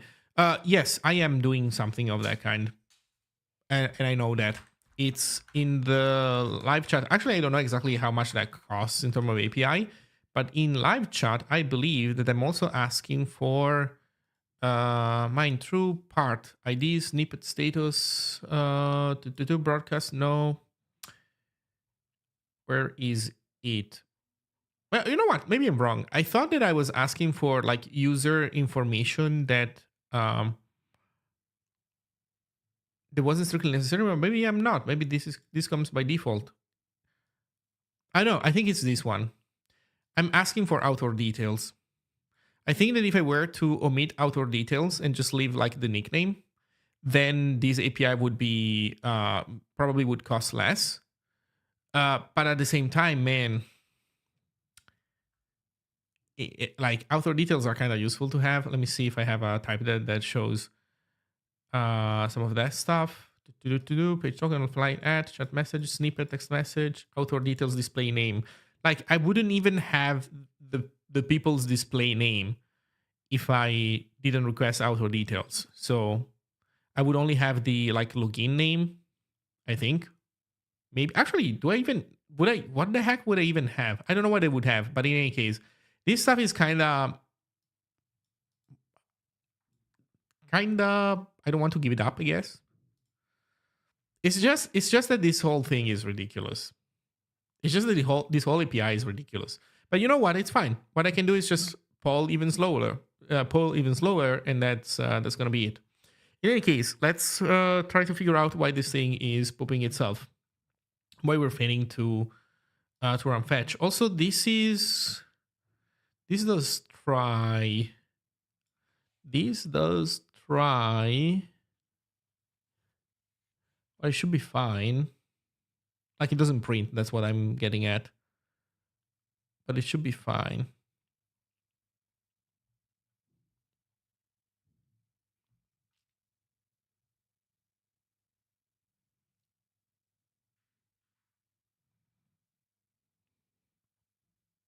Wait, it's not find live. What am I doing? What am I looking at? It's not find live. It's refresh. So it's in auth refresh token. Okay, yeah. Let's take a look at refresh token. Do we print enough?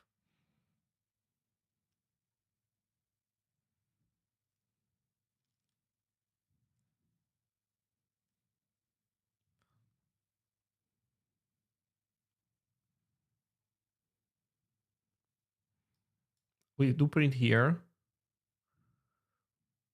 We catch this error. We print this stuff. We try to parse. Most probably what's happening is that we're getting a reply that we fail to parse because it's like some kind of error reply. Return the same refresh token that we were given. We copy the access token and we write down in how long it will expire. So this all makes sense to me. Let's do this. Let's go in live chat and let's say that we divide this by 2. So we're gonna basically say this. Let's divide it by 2 in how long it will expire. So this should turn it into like half an hour because this by default is 1 hour. So this is gonna trigger this whole thing in half an hour. Maybe we could do it even lower than that, maybe 15 minutes even, just so that we can hit a breakpoint and see what happens at that point. Or alternatively, we could do something better even. So now that we know that the error comes from here, here's what we do. We do this. We do the half an hour thing. We do a refresh token. But in a refresh token, we put a breakpoint in here. We put a breakpoint before we start running into it so that we can step. So let's put an actual breakpoint in here so that we can step. What's the sideways T symbol? It's subtraction. It's saturating subtraction. So I have ligatures enabled. I actually don't like them, but I have them enabled. I need to disable them. Actually, I thought I did disable them, but I still see them. I do have font feature minus dlig, font feature minus liga, but this doesn't remove ligatures somehow. In any case, this is a subtraction, but since it's saturating, it stops at 0. So if you do, it's a bug. You need all of them. Oh no, what are the other ones? I thought those 2 were already enough. If you have a link, JJR dev, junior dev, well, if you have a font feature liga, font feature culti, what even is culti?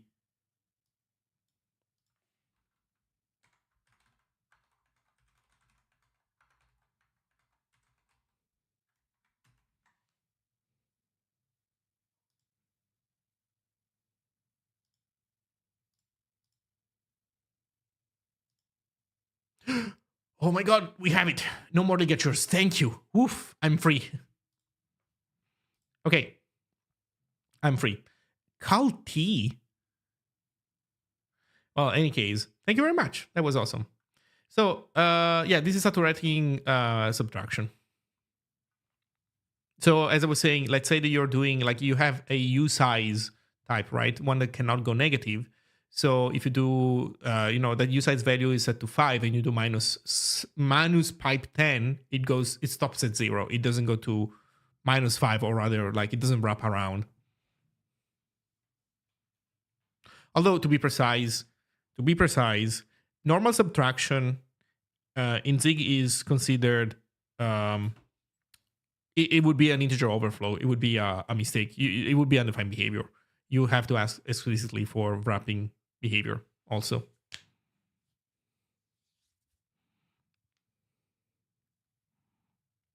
Message not appearing if you use emotes. That is, yes. Sorry, what did you send? I know I had the issue trying to get rid of links. JDR is correct. Yeah, so talking about bugs, that's a second bug that I need to investigate in Borg. This happened recently. I don't know what is causing it, but that's the second one I need to explore. At some point, something goes out of whack, and yes, messages with emotes stop showing up. But now they do. I rebooted everything and they do. Yeah, saturating arithmetic is very helpful because sometimes you want to have that precise semantic, and it's nice being able to not have to do, oh, let me check if this value happens to be greater than, and then if it is, then I will basically perform the same thing, right? Stop, set it to 0 or set it to whatever its minimum value is supposed to be. Static writing arithmetic is like it's a very concise way of expressing the same concept, and it's very nice. So what was Andrew saying earlier?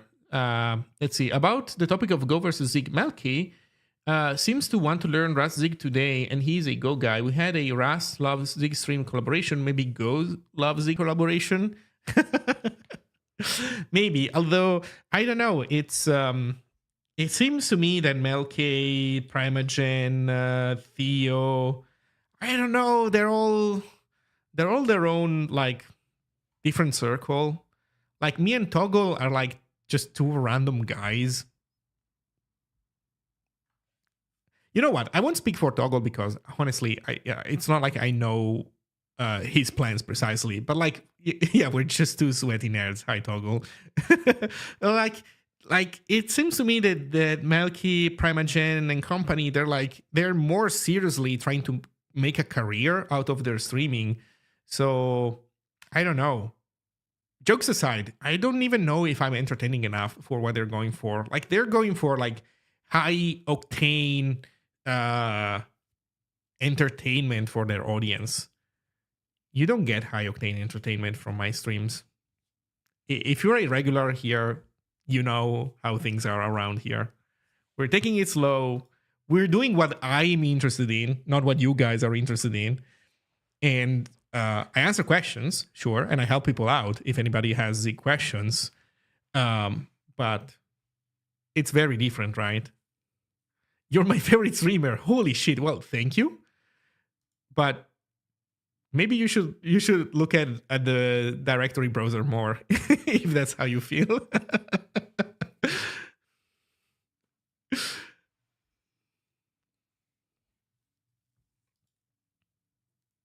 I thought the chicken situation was high octane yesterday. I mean, that one was definitely pretty entertaining. By the way, Mlag shared the recipe that he was using. Let's see if I still have it. So this is what he was doing to the chicken. This is what he was doing. Apparently, so he was doing butter chicken, and apparently it needs to marinate at least 3 hours, and he left it to marinate an entire night. So it was probably super marinated. Nice. He was describing it as white man's chicken because I guess the curry is not particularly spicy. I'm still waiting for D2 to be made. Yeah, you know what? I need to get back to these projects, huh? I need to get back to D2 for sure, man. For freaking sure. And I will. And I definitely will. I also need to continue Zine. I haven't been... So here's what I need to do. I need to go back to the Zine stack and start from my parsers and start introducing the new Zig switch syntax to my tokenizers. More precisely, not the parsers, but the tokenizers. They need to start leveraging the new switch stuff that we got in Zig 014. For the people who don't know, let me show you this. So we're going to ziglang.org. We're going to the devlog, but this is the New Year's devlog. This is like 2025 devlog. So we go back, we go to the 2024 devlog, where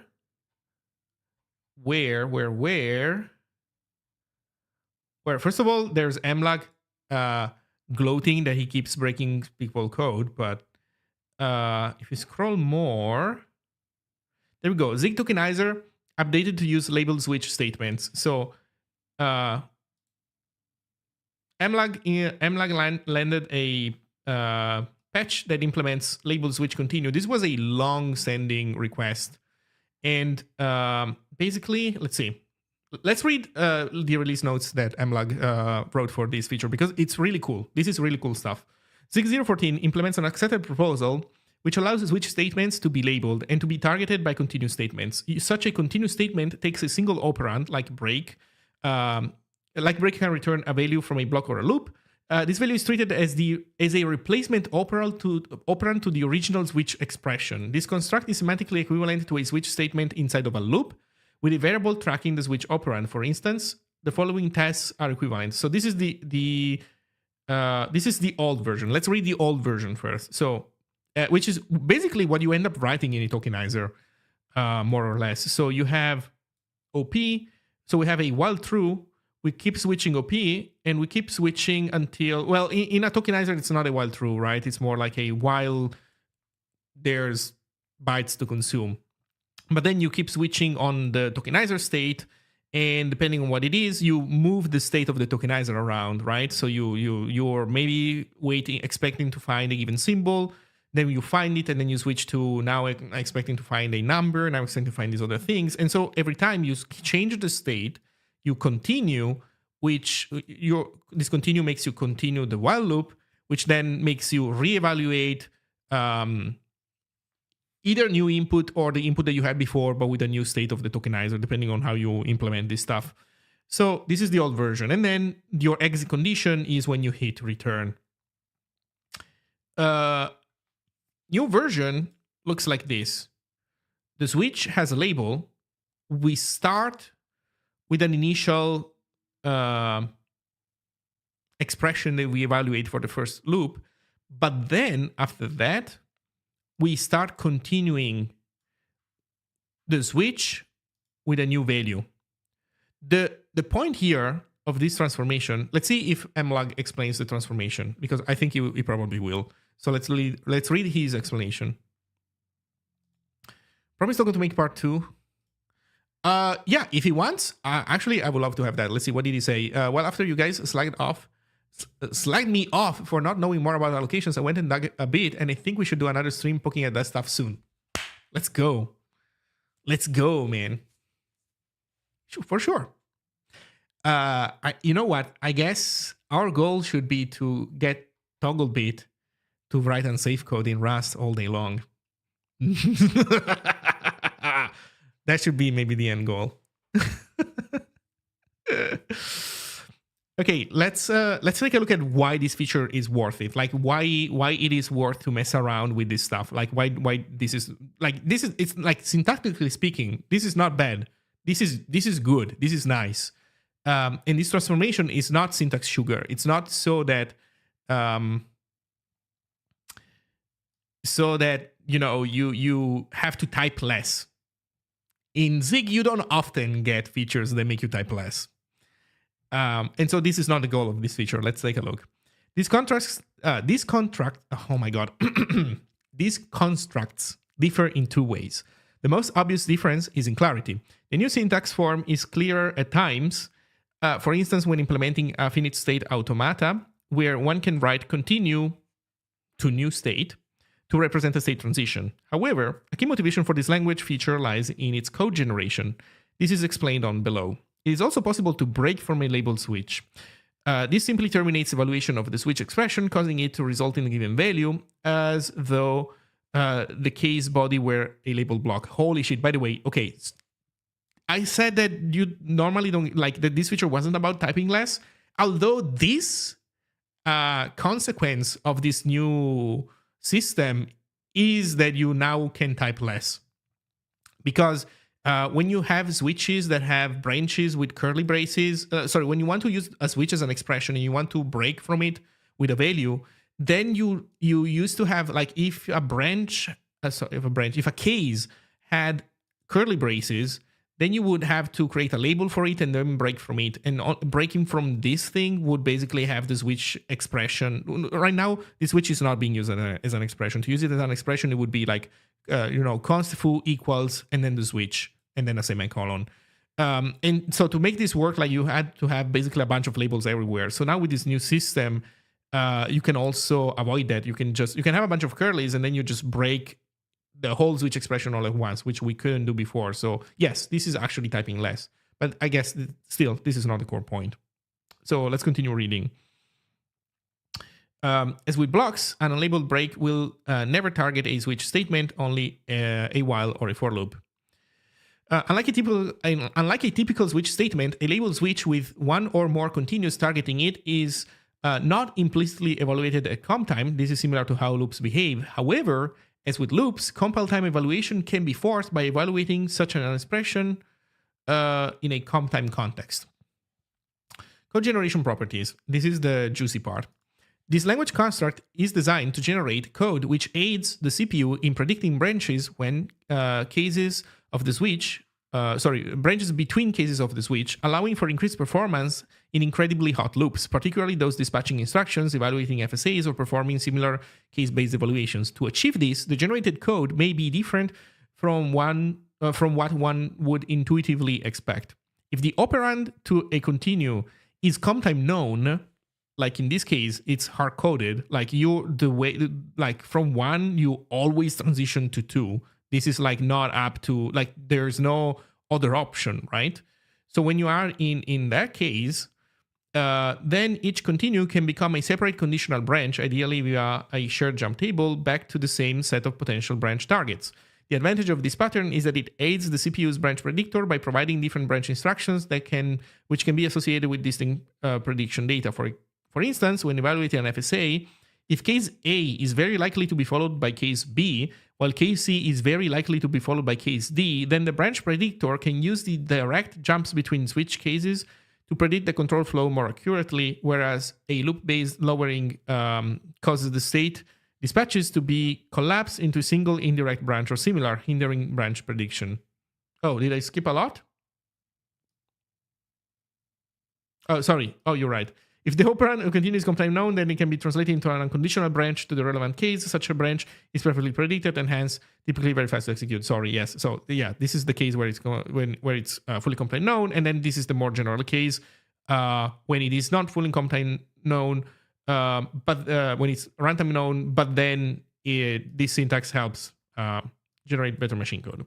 This lowering can inflate code size compared to a simple switch in a loop lowering, and any Zig implementation is, of course, free to lower this syntax where it wishes, provided language semantics are obeyed. However, the official ZSF compiler implementation will attempt to match the lowering described above, particularly in the release fast build mode. Okay, so let's pop back one level. So let's see, what was also Toggle saying to do.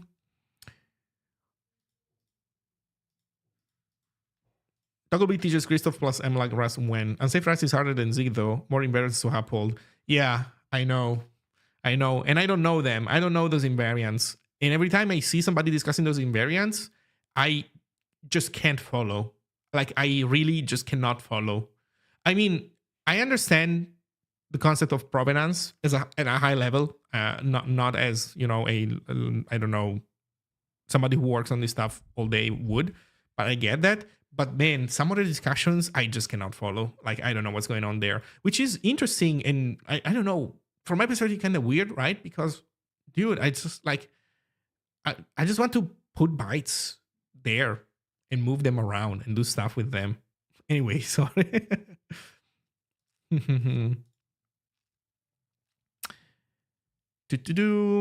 Okay, let's see. There's also, by the way, talking about hard mode Rust, Toggle, have you seen the blog post from MattCloud about hard mode Rust? That one is also interesting. I'm gonna open it, but then we need to do one other thing first before we can switch to it.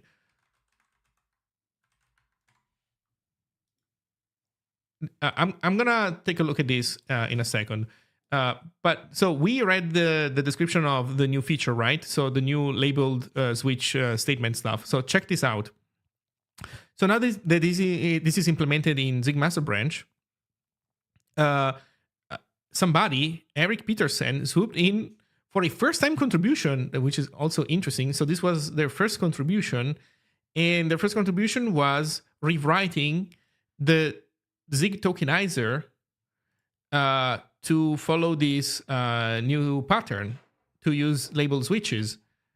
So this is the old code where you can see that we're basically moving forward the index, setting the result tag, breaking, sometimes changing state, and this all got changed with continues.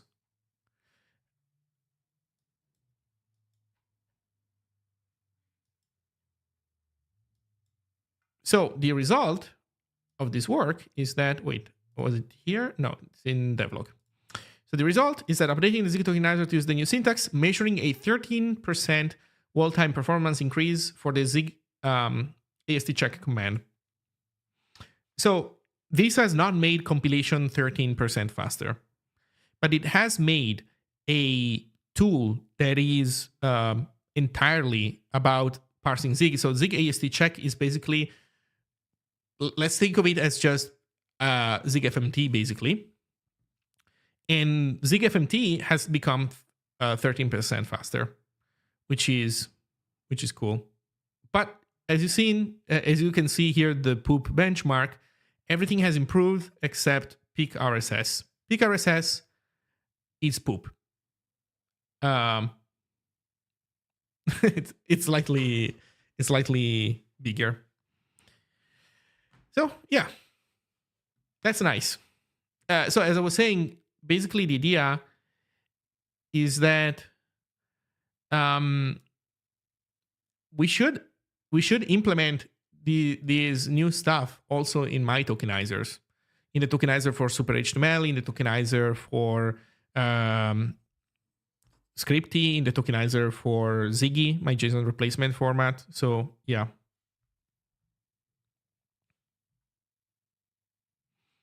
Go for it, but if people go full on Zealot, I'm leaving. I'm bailing. Well, I mean, wait, sorry. Did you? I don't remember if you said that you read it or not. In any case, this is interesting because it's like, sorry, I'm zooming in the wrong thing. This is interesting because Mattclad exists in this weird space where he exists between two universes, right? Rust and Zig. And so he has like this perspective that is like, I don't know, a bit of both. It's interesting. So let's see, should I read it all? I think I'm going to read it at the beginning, not it all, because at some point it goes like into specifics, and I think this might be a little bit too much for me right now. But I think the basics are like, it's an interesting problem statement. So this post is a case study of writing a Rust application using only minimal artificially constrained APIs, e.g. not dynamic memory allocator. It assumes a fair bit of familiarity with the language. The backstory here is which in our case is not super important because we're going to stop slightly earlier.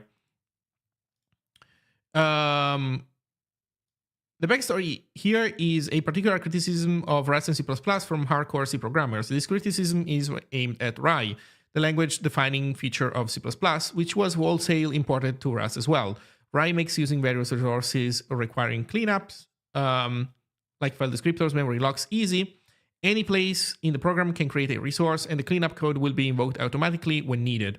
And herein lies the problem. Because allocating resources becomes easy, Rye encourages a sloppy attitude to resources, where they are allocated and destroyed all over the place. In particular, this leads to decrease in readability. Resources are usually limited in principle, but actual resource exhaustion happens rarely. If resources are allocated throughout the program, there are many virtually untested code paths. Lack of predictability. It usually is impossible to predict upfront how many resources will the program consume. Instead, resource consumption is observed empirically. Poor performance. Usually, it is significantly more efficient to allocate and free resources in batches. Cleanup code for individual resources is scattered throughout code base, increasing code bloat. Spaghetti architecture. Resource allocation is an architecturally salient thing. If all resource management is centralized to a single place, it becomes significantly easier to understand lifecycle of resources. Think of it. I think this is fair criticism. In fact, I think this is the same criticism that C++ and Rust programmers aim at garbage collected languages. This is a spectrum. GC object graph, where yes, everything is a resource, every single thing is potentially heap allocated, etc. And then this turns into a tree of values with Rye, and then you have at the very end of the spectrum fully static resource allocation at startup. Rust programmers typically are not exposed to the lowest level of this pyramid, but there's a relatively complex exercise to gain the relevant expertise. The relevant experience. Try re-implementing your favorite Rust programs on hard mode. Hard mode means that you split your program into a std binary and a no std, no alloc library. Only the small binary is allowed to directly ask the OS for resources. For the library, all resources must be injected. In particularly, to do memory allocation, the library receives a slice of bytes of a fixed size and should use that for all storage, something like this.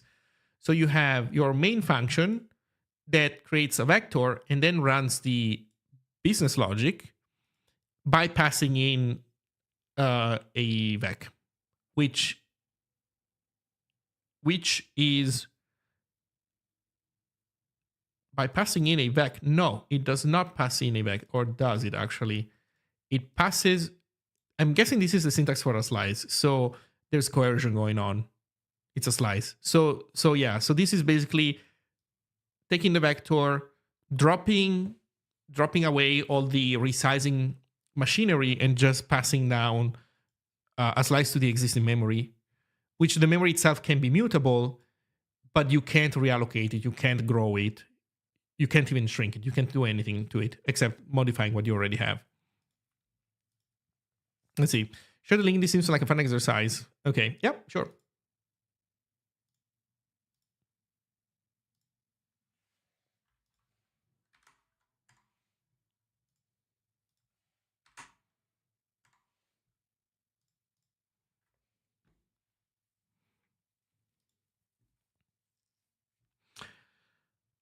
So ray tracing. Okay, so he basically goes on into explaining how he does that with ray tracing. I think I'm not gonna get into the details because this quickly becomes, Rust specific, and I might not follow everything. But I think we went through the interesting high level part of the blog post. So yeah, let's see. Let's read the conclusions. Miri complains. Actually, I'm impressed. I was certain that this won't actually work out, and I would have to write copious amount of unsafe to get the runtime behavior I want. Specifically, I believe that a reference to a mutable T, a reference with this lifetime, a mutable reference with this lifetime of a T that is made generic over another lifetime? Over the same lifetime? Why is this repeated twice? Like, what is the difference between saying all of this and just saying this? That's a bit cursed. Okay. Let's see. I believe that this variance issue will force my end to add MMM, and further lifetimes, but that didn't happen. For owning pointers, this thing turned out to work fine. It's only when processing you might need extra lifetimes. So parser MIA is at least 2 lifetimes more than I'm completely comfortable with, but I guess I can live with that. I wonder how far this style of programming can be pushed. Aesthetically, I quite like that I can tell precisely how much memory the program would use. Does this link to actual discussion of this specific blog post? Let's see what people had to say there. Also, this is already old Reddit. Oh, where's the disable subreddit style checkbox? Where is the disable subreddit lifestyle style checkbox? Oh no. Oh well, let's see. I've written hard mode executable file parser because I wanted to be resilient to memory exhaustion, and the only way to guarantee that is to never allocate memory dynamically. Yeah. I wish there was a way to give a chunk of code an allocator that only has a limited total capacity that you can allocate and will error out if you exceed it. But alas, that's actually something that GPA can do. If you go to, actually, I'm not sure if it's GPA, but there is something that you can get out of the allocators that we have. Let me see. Heap, arena allocator, check. Okay. Fixed buffer allocator, general purpose allocator, heap allocator, logging allocator, memory pool, SBERG allocator, scoped logging allocator, stack allocator, to safe allocator. I think it's an option in GPA, I guess. Let's look at the config. Enable memory limit. If true, the allocator will have 2 fields. Total requested bytes, which tracks the total allocated bytes of memory requested. Requested memory limit, which causes allocation to return out of memory when total requested bytes exceeds this limit. So it's an option of GPA in our case. Let's see, this was not hard, even with the added restrictions of no dependencies, 100% safe code, and as little potential for panics as possible, e.g. no array indexing enforced via Clippy. So let's see. Once alloc error hook is stabilized, a junky version of this would be possible. Okay. So they go into Rust specific stuff, discussion, but cool. Let's see what other people say on the topic. This proposal is relevant here. Is custom allocators the right abstraction? As someone working on high performance systems, I'm all too keen on the ability to avoid heap allocations whenever possible, whether for cache locality or lower overhead. The use the custom allocators were being rolled out innately was therefore of great interest, see box and VEC. Unfortunately, the design of custom allocators prevents inline storage. That is, a VEC-T question mark cannot be self-contained, only pointing within itself, because if you move, its internal pointer points to the previous location.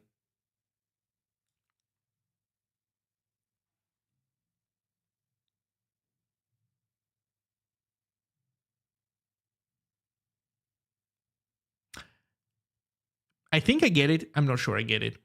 I think what this person is saying is that a VEC normally has a pointer to a slice of memory in the heap. And in this case, they're saying we make one allocation. So we make one single allocation that contains VEC here, the VEC struct, and this is the buff. But then, given how VEC works, VEC has a buff field that points normally to another piece of memory on the heap. But in this case, we would like to make it point to memory that is part of this whole thing. Normally, when you want to do this in C, C++, well, you know what? I don't know C++, in C or Zig. When you do this kind of stuff, you generally also want to change this type a little bit so that it's aware that its own buffer starts where this value ends. And so that way it doesn't need a buffer field because it can use pointer math to do this. C has a language feature to express this concept. Zig doesn't have that. In C, you can have, I don't know what's it called, but like the trailing array field in abstract. C trailing. Then you need stable field layout. Yes, you do. And yes, absolutely.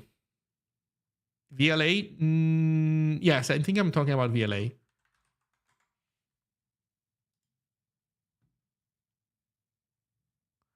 Or maybe not. Maybe I'm wrong. Let me double check.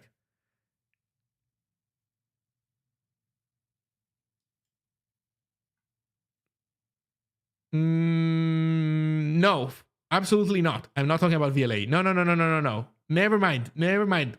Go back. What is this curse thing? No.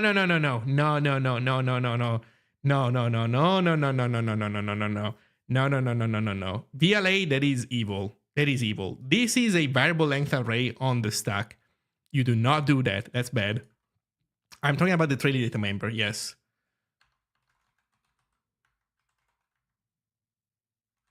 Let's see. Trailing underscores, trailing return type. Oh, come on. There's a better name for this stuff. Trailing struct array member. Trailing array idiom. Flexible array member. I think this is the actual name. So to express this concept in C, you can create a struct definition where the final member is an array of unknown size. And so basically what this says is that this struct is going to be like a heading followed by a bunch of bytes that were allocated alongside it. And then you can access a pointer to what's right after this struct, like what's right below the header, which is the data, by accessing this field. But this is not a field that contains a pointer to that data. This field is like, how can I say, it's not really a struct field. I don't know if that makes sense, what I'm saying. Like in one case, In one case, you have a struct this big that contains two fields, len and ptr. In the other case, you have a struct that, well, you have a memory allocation that is much bigger. So this is all one memory allocation, maybe, I don't know, 64K. Like it can be how big you want, 64 kilobytes. And then inside of this, at the very top, you have len. And then the second field, this one, the one called R in this case, is a way of obtaining a pointer. When you do struct.r, you obtain a pointer to here. To here, where the data begins. It's like a 0t in Zig terms. Yeah.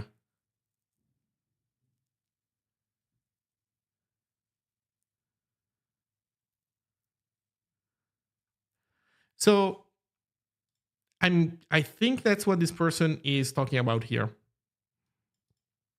Or rather, I think this person is saying, unfortunately, normal vec cannot be made work that way because vec has a pointer. And sorry, I guess the thing is, if you want to keep normal vec has something like this in it. So even if you make normal vec part of a one big contiguous allocation, then, you know, if the vec type has two fields, then it will have to still have a second field that points there. So it's like, it's a waste of memory at the end of the day in this case. But to keep things compatible, for the type to be the same, isn't it just VLA? No. It's not just VLA. It's different. Can you even stack allocate that? Can you even stack allocate that? In cases where you know statically what a given variant of this data type can be, sure, you can. I believe so. I don't know actually how easy C makes it for you to do, but you can do it.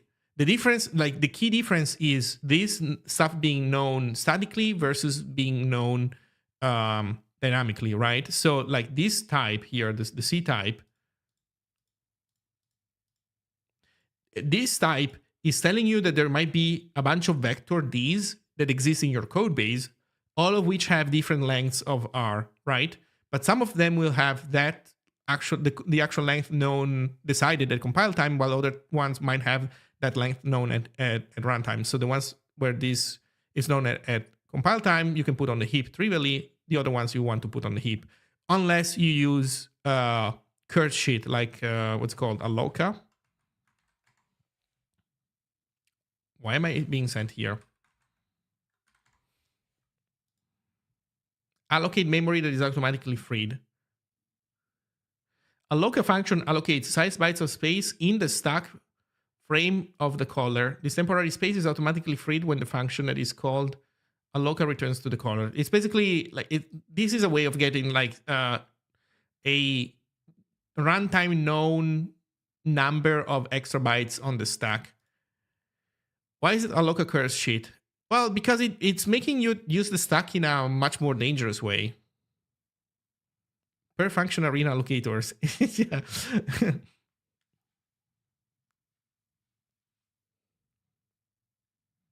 I love alloca. Oh no. Alloca is how you get Stack Overflows. No, actually, you know what? I'm joking. I like living my life dangerously. Okay. Okay, so let's continue. So this is quite a stark limitation. As mentioning, I'm working on high-performance systems in C++. The custom allocators in C++ suffer from the same fundamental issue, and therefore, over the last few years, I've implemented a variety of vec-like instruction. Inline vec, a vec-like structure with inline storage and a constant capacity of n. That sounds like what we're talking about. Well, close to, because here, since this is generic with regards to n, then it means that n is statically known. Let's see if there's more variants. Small vec, a vec-like structure with either inline storage up to n elements or heap allocated storage. This is a vec that also embeds a stack fallback allocator, I think, basically. This is an array list implemented on top of a stack array or on a stack fallback allocator. This is so funny. Like this, by the way, this is so interesting. We have all this stuff. Like we have you don't have to invent small vec. We have this in Zig. It's called, actually we have this. Well, maybe not exactly this. I guess I'll take this back. Maybe we don't have exactly this, but we do have this. Let's see, scratch vec, a vec-like structure receiving a slice of initialized memory as storage. So this is array list in Zig, but you pass in a fixed buffer allocator. This is array list, but you pass a stack fallback allocator. We can't see what you are selecting because eyeballs. Sorry. Inline vec is bounded array. Yes, you're right. Yes. Yes, inline vec is bounded array. Small vec is an array list that uses a stack fallback allocator. Scratch vec is an array list that uses an arena allocator. This is so funny. Like, let me show you speed running, re-implementing these types. So that you get an idea.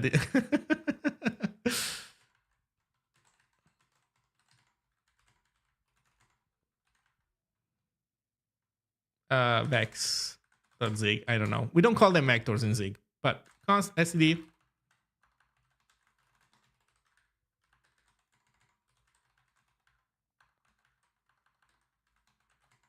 So, inline vec. That one is like straight up listed from the standard library. std.heap. Bounded array. Oh, wait, is it not in heap? I mean, it makes sense for it not to be in heap. Is it std bounded array? Yes, std bounded array. Let's take a look. A structure with an array and a length that can be used as a slice. Useful to pass around. Although, no, wait a second. Does it support? Yes, slice, clear, set, ensure, add one, add many, pop or not. Yes, totally. Okay, it supports exactly the operations that we would expect from this type of thing. So yeah, this is literally bounded array. Let's take a look at what's inside a bounded array, like what its fields, so you get an idea. A bounded array has a buffer, but we talked about small vec the other day. The only difference is that I think small vec will copy the bytes from the stack to the heap when it exceeds a certain size. Yes, but because toggle. This is the key thing. Oh my god! Yes. This is the truly interesting part. The copying stuff when you need to grow and move, it's a vec behavior. It's an array list behavior because the array list / vec is guaranteeing you. It's offering you a contiguous buffer, a contiguous like list of values, right? That's behavior that belongs to the vec interface, not the allocator interface. The allocator doesn't offer that. So you get the behavior by combining the two things. But if you are using a stack fallback allocator directly without array list semantics, then you can put some stuff on the stack and leave it there, and then put some other stuff on the heap and leave it there. And then maybe after a while you ask to reallocate something on the stack and to make it bigger. And maybe if there's a little bit of extra space on the stack still that you couldn't use earlier because you always needed to allocate bigger stuff, then maybe you can use it then and grow it a little bit and keep it there. But then if you ask to reallocate and there's enough space, then that reallocate will move the whole thing to the heap, freeing space on the stack.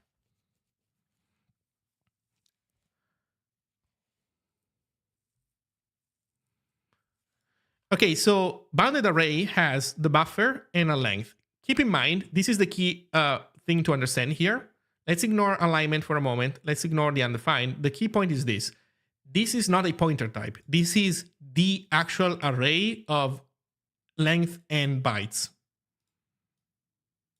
So this is an array. The data is part of this struct. The size of this struct, like if you create a bounded array of what is it? Buffer capacity 64, then this thing will be 64 bytes plus 8. This is going to be the size of this struct. Okay, so in line vec we have small vec. So small vec We have so small. Okay, small back. I will need to implement this stuff in my main function instead. I can't implement that as a generic type. Small back is only 24. Like this one. Wait. Well, this one that this person is describing is parameterized over n. I think. Wait. Aren't you talking about like something like small string? Maybe. Are you sure it's a small back? Do you have a link, by the way, to it? I'm curious. Because I'm guessing that if they specify the length to be 24, is because they have a specific use case in mind, or like they are trying to leverage a specific property of something. Because in this sense, like bounded array, you can create one. Like for example, let me make an example here in global memory. Global BA of type std.bounded array of type I don't know, let's say that it's an array of numbers, right? So usize, and then buffer capacity is going to be, I don't know, we're going to put 64, or we can decide, right? It can be even like 1024 times 1024. So like this is a big size, but you can do it. Does it need to be .init?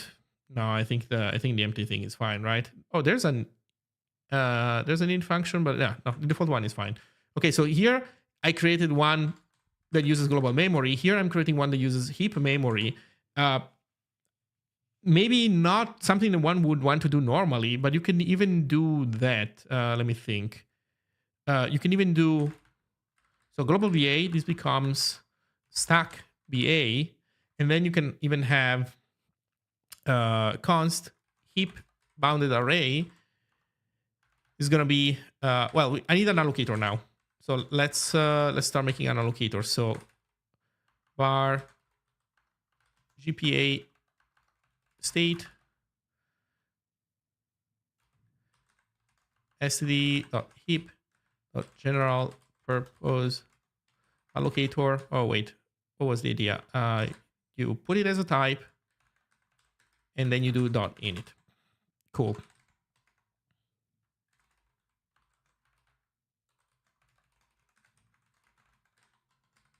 And then our heap EA is going to be try GPA dot create, and I'm going to create, let's say, a bounded array of this size, whatever.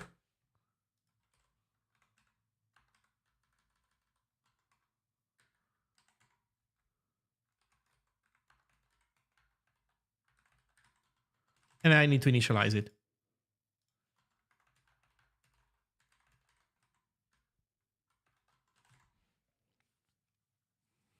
So it's the same concept, right? Buffer array. It's just a thing that can be how can I say, can be used as an array list that is based on a fixed number of bytes. And where these bytes come from, it depends on how you use it. Here I'm using global memory. Here I'm using stack memory. Here I'm using heap memory. Let's see what people are saying. Bounded array length field should totally have type int 0 max capacity and 1 range bits. Yeah.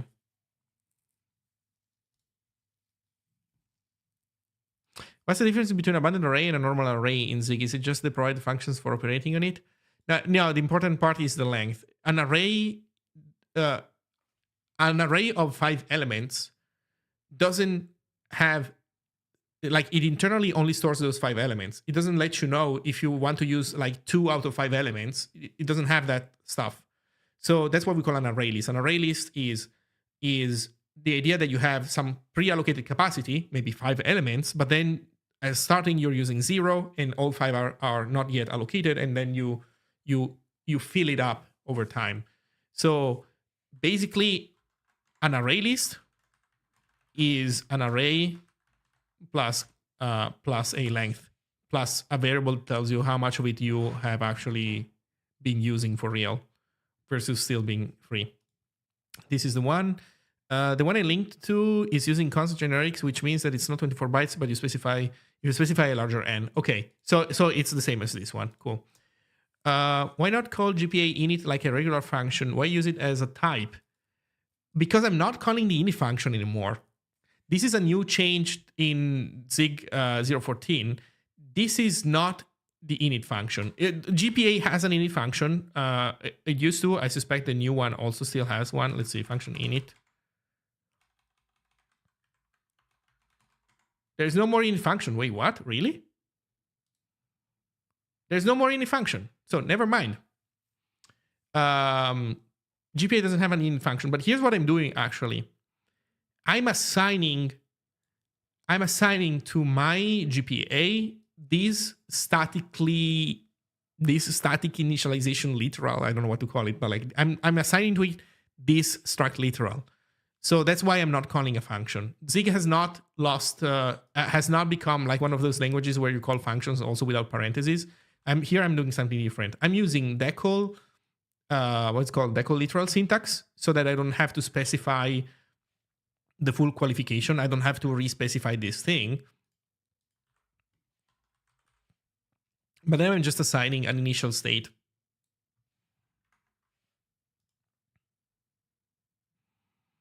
Let's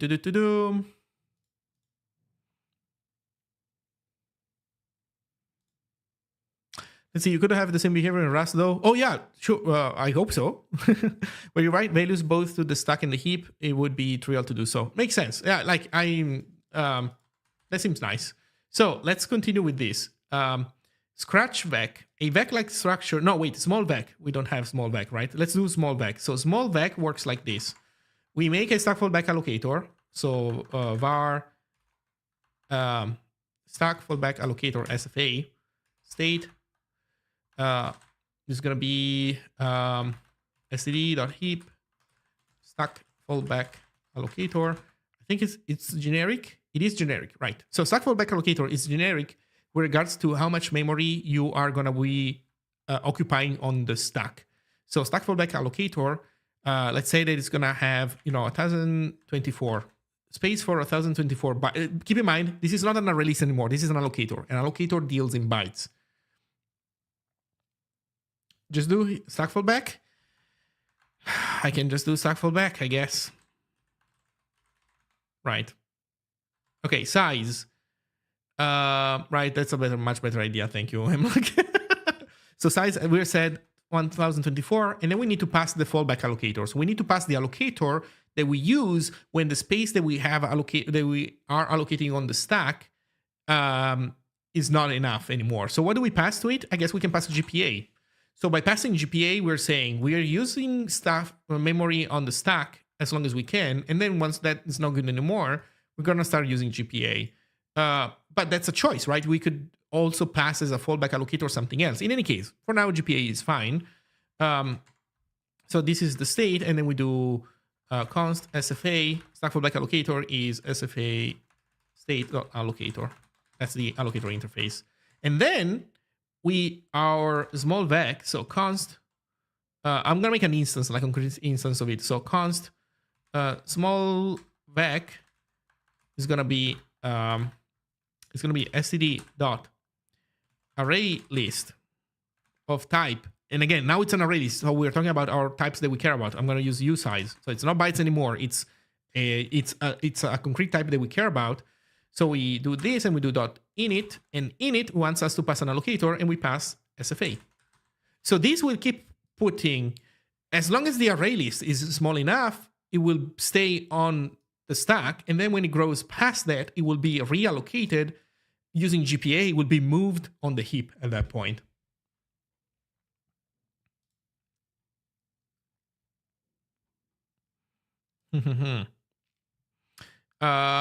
What's interesting is that even though it's called stack fallback, guess what?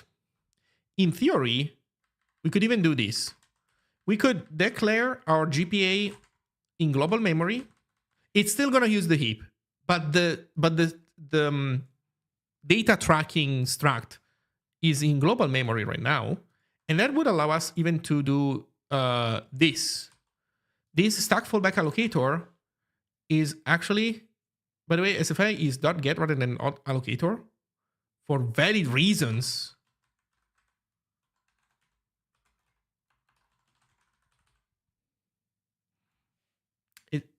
This function both fetches a allocator interface for this allocator and resets the internal buffer allocator.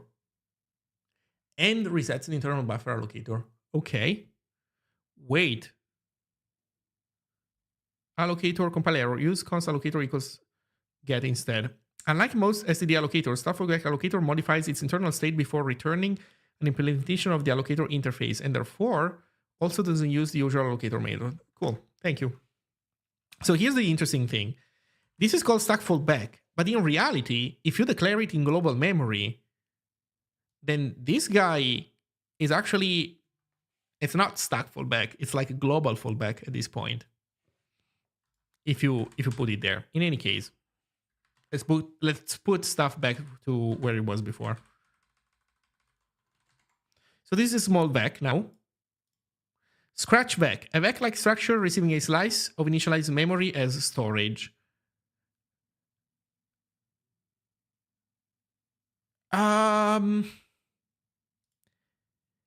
What would be scratch vec in our case? Like what? Okay, what is the difference between the first one?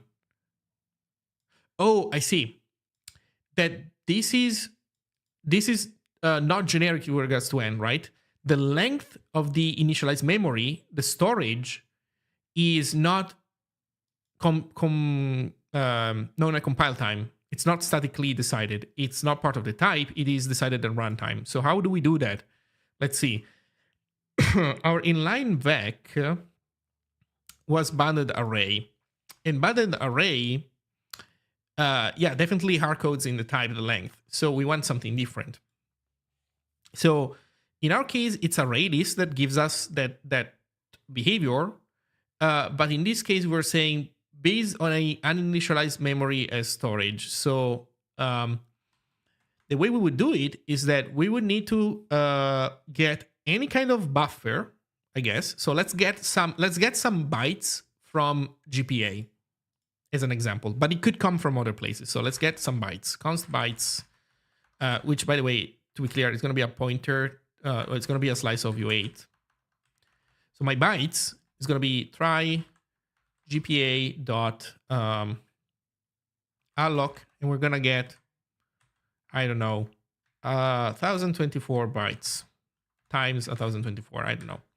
Times 8. So we're going to put U sizes in there. So we're going to have space for 1024 U sizes in there. Well, 64 bits U sizes. Okay. Now we have this slice that we got from GPA. And now what we want is to be able to do something like this, right? Const scratch vec equals std.arraylist of usize or whatever is your type, and then .init. And then we want to pass bytes, but we can't. Like, this doesn't work because bytes is it's not an allocator, it's just a naked buffer. So we need to build an allocator on top of this stuff. And that's fixed buffer allocator. So const, actually no, var FBA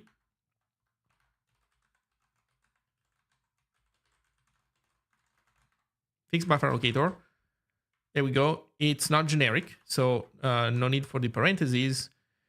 And you see it has an end index and a buffer, and you can call init on it, passing in a buffer. So .init, and we pass in bytes. And now let's call this FBA state. And then we can do const FBA equals FBA state allocator.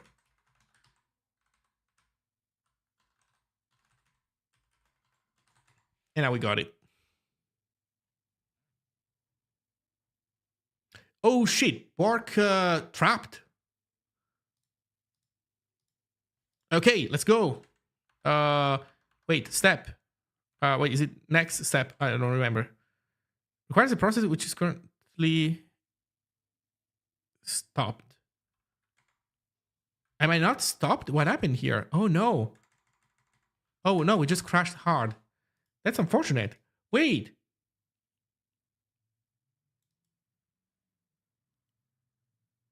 Did I fail to You know what happened? What happened is that I put a breakpoint there, and I think I forgot to reattach the debugger. So we hit the breakpoint, and we hit a breakpoint, but there was no debugger attached, and so the process pooped itself. That's unfortunate.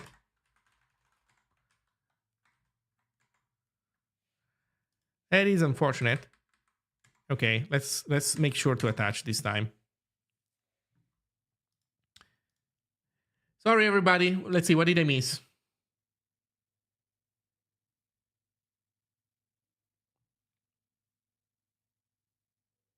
Oh no, people are chatting a lot, huh, without me.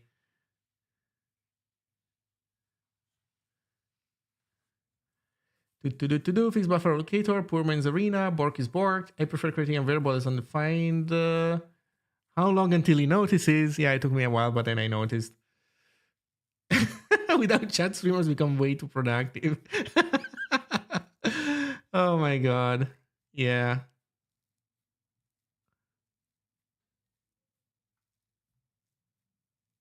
God damn it. Okay, so I have the debugger attached now. Hopefully if Bork crashes, if Bork hits the breakpoint, then we will be able to debug it. Where were we? Okay, we were here, right? So we create a fixed buffer allocator, and yeah, we pass it to the Redis, and we got our scratch back. Yes, Bork supports that. Because I have the concept of highlighting stuff, right? So allowing like respecting the request of having the message be highlighted, it's not hard. So I did it. Scratchback looks more like SCD array list from own slice.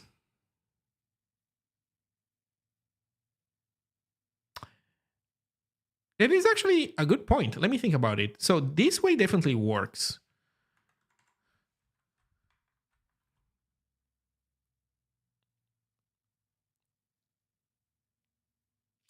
Yeah, you're right.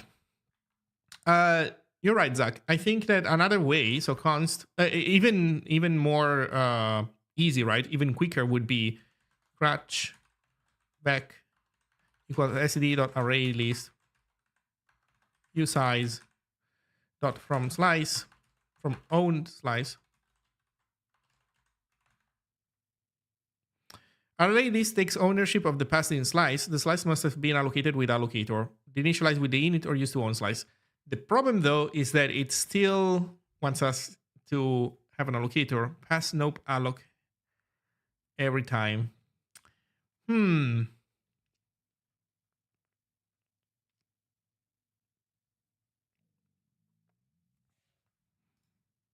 Yep. Have a good night, Toggle.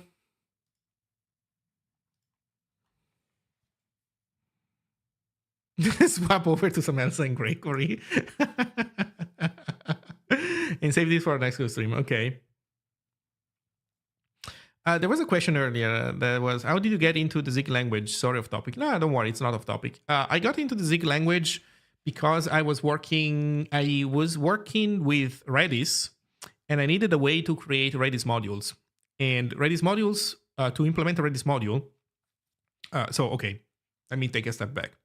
Redis is like a cache / database / a bunch of other things that gets used a lot when doing web development. It's kind of nice.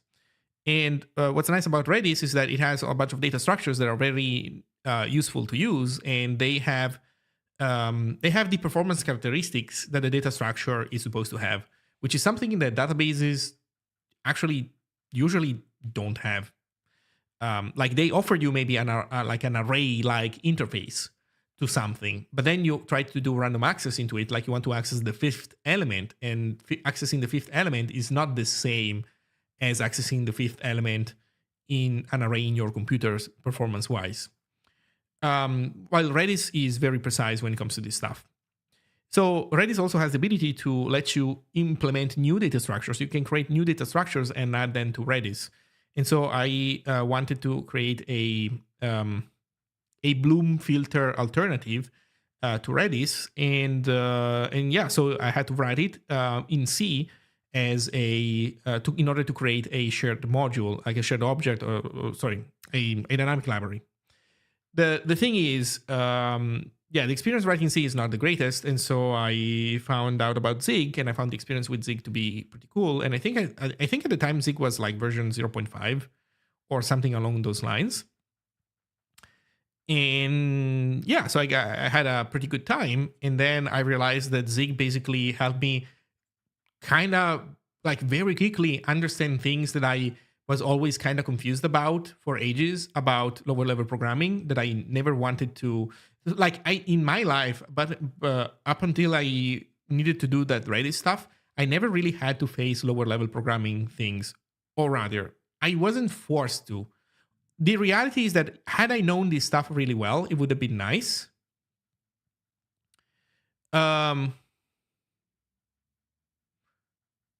Just use the unmanaged one. Oh, that is a pretty good point. Well, but even, no, because that's not a full solution, right? It's still kind of jank, because then you end up passing in, like, what do you pass as an allocator when you want to add something? I guess you can pass undefined. I don't know. No, probably you can't. It's still kind of problematic. It's not a full solution. So in the end, I think that the FBA approach is the most sound one of the ones that we mentioned up until now. Okay, going back to the lower level programming stuff. So in my professional life, up until that point, I never had to do lower level programming. Had I known lower level programming, I think some things would have been like, I would have had a better experience sometimes, because I've used Python, for example, and experienced crashes in C code, or compile errors that I had no idea how to fix, or buggy behavior. Like when like at some point, I think I was using a library to control the mouse, my computer's mouse. I was using PyMouse. I think that was the name of the library. And that thing was doing wrong math when you had multiple screens connected, because it was expecting, I think some point something was overflowing or underflowing, or some number math was wrong. I think it expected unsigned numbers when they were instead signed in Windows. And so because of all those things, if I had C experience, like lower level programming experience, I could have done better, but it wasn't critical. So I spent most of my life not really learning any of this stuff. Then I occasionally like stumble upon it, but then never dove deep. And then I started using Zig. And what happened is that with Zig, I like a bunch of things that I found puzzling and confusing in the past. But then again, things that totally I wouldn't been able to learn had I just took the time to really dive into those things. It's just that I never had to. With Zig, instead, it was like all mostly pretty clear by understanding how things were presented to you in the language. It made clear how these things were supposed to work. Like, for example, I remember when I started using Zig, I was very confused by alignment because it wasn't clear to me at all what alignment, how alignment worked in general. And because the little C that I had done, I did see like in university. So like, I never really learned. I learned the low level stuff that you learn in university, which is like close to nothing, but you do a little bit of stuff. And so I remember that like I hadn't seen any alignment. I knew that alignment was a thing, but I had never seen alignment being mentioned anywhere in any of the C files that I had seen. And so it seemed this weird like phantom concept that kind of existed, but you couldn't see anywhere. And so the implications were like always confusing. And so I started using Zig. And for example, in Zig, alignment is clearly, explicitly part of the type system. And it's very nice. It's very nice to have that stuff be presented to you in such an explicit way. This is just one example. There are like so many things that like I was able to understand more clearly with Zig, like very quickly compared to my previous experience with C. Also the metaprogramming, like I needed to do some metaprogramming to create multiple versions of my data structure for Redis. And with C, holy shit, metaprogramming is a disaster. Like macros are absolute trash and unusable, like absolutely unusable. I got to a point where I now hate macros so fucking much that every time I see somebody say anything, even mildly positive about macros, I cannot trust their opinion on anything. I got to this point. Like, I'm not an extremist on pretty much anything. But on freaking macros, they are the fucking worst. I even got to a point where I did a lot of Lisp in the past. Lisp was like one of the things that I liked the most. And yeah, Lisp macros are different for sure, but you can still write janky Lisp macros. Hygienic macros are fine, no? I think that Lisp macros are inferior compared to comp time. I really believe that. They are good. They're great. By the way, these macros and C macros, obviously, like there's a universe, there's an ocean between the two, right? But you can still write Lisp macros that do dumb stuff at a syntactical level, even though the way the language is structured, homo, iconicity, and whatnot, helps you write sensible macros more easily. Still, comp time is just superior, in my opinion.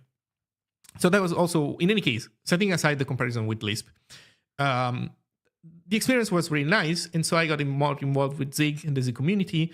I started running Zig Showtime, and yeah, I don't know. I got involved more and more, and then Andrew, the creator of Zig, started the Zig Software Foundation, and I went from my previous job and I joined the Zig Software Foundation, and now that's what I do. That's the story.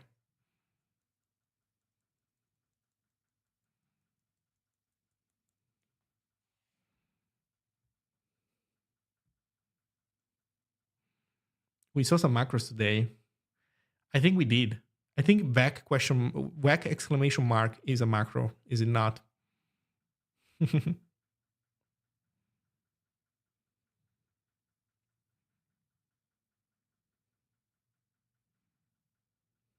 When are we renaming array list to dynamic array?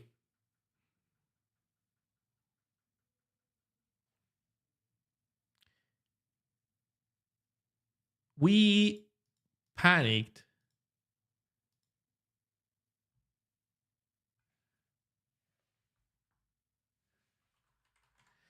Yeah, we panicked, but this one is a different problem.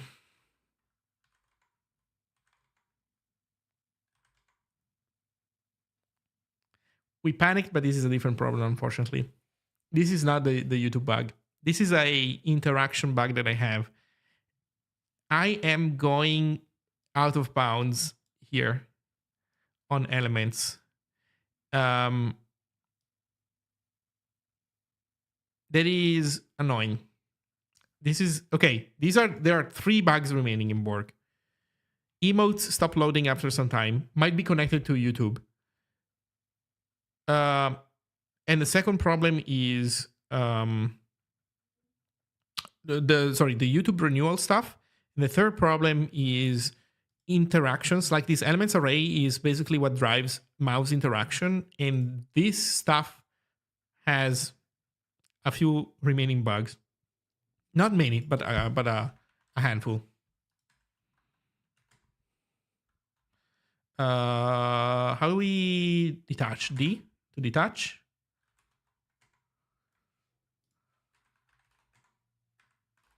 Sorry, it's a bit buggy still.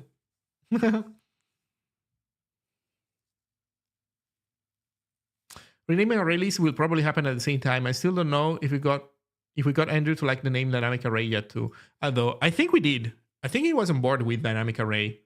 Dude, it makes so much more sense than fucking array list. You know what? It's still light years ahead of VEC. VEC is the worst name you can give to a growable array. Array list, in my opinion, is not great. And as I told you guys, when I saw array list first, I thought that array list was a list of arrays.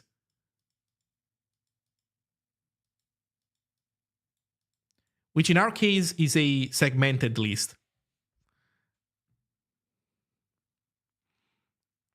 But dynamic array is so good. Just think about it. Dynamic array, so good.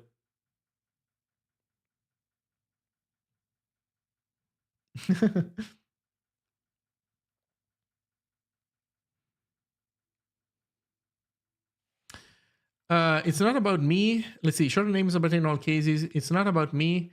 It's about reducing the friction for new users to adopt the language. It's not a design consideration. I mean, it's a consideration, but it's not one that will override correct choices. Sorry, I think I might have missed some of the details about this exchange, but in general, what I can tell you is that Zig is not optimized for onboarding new people. The idea is that it is a consideration, like Scott says, it is a consideration that you need to keep in mind when designing things. But yeah, I know. And oh, that's, yeah, it's a segmented list. We should rename segmented list to array list. I think we should. So people will go insane if we do that. But I do think that this, to me, this is an array list because the list is not segmented.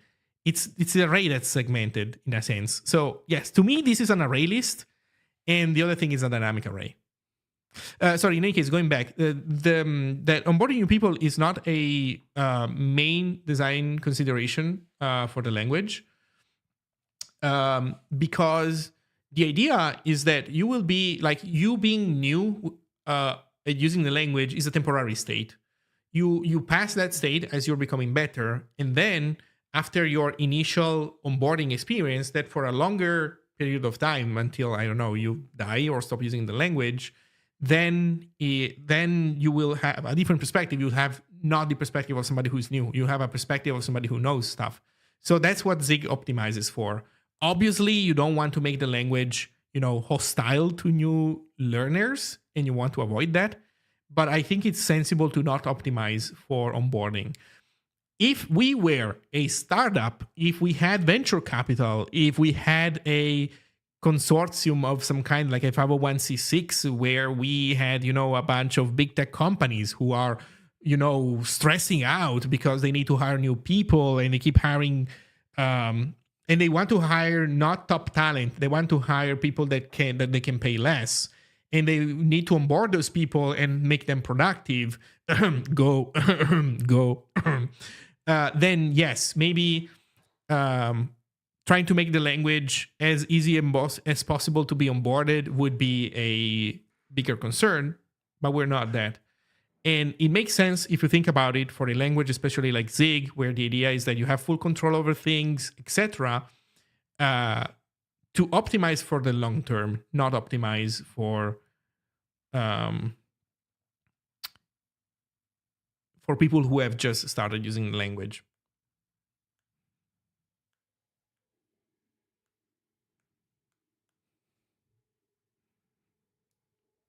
The actual segmented list is arena locator.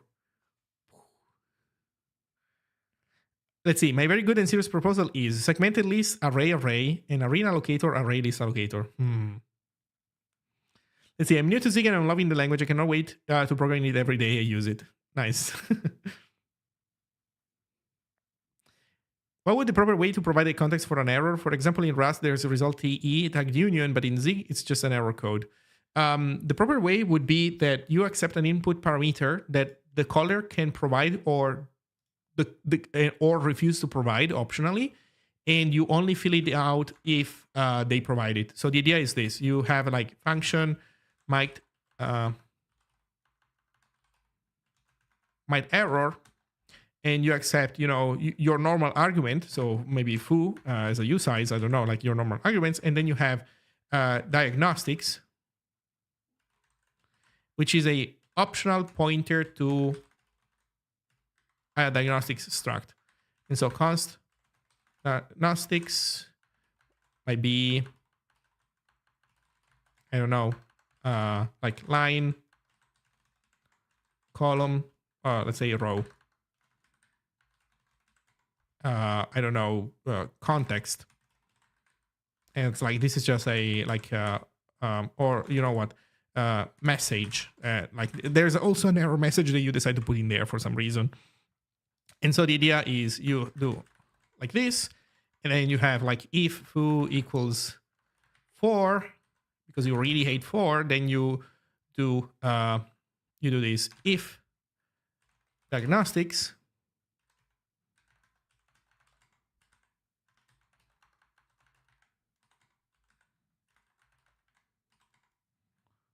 Well, you know what? We can do better. Let's do d dot star equals.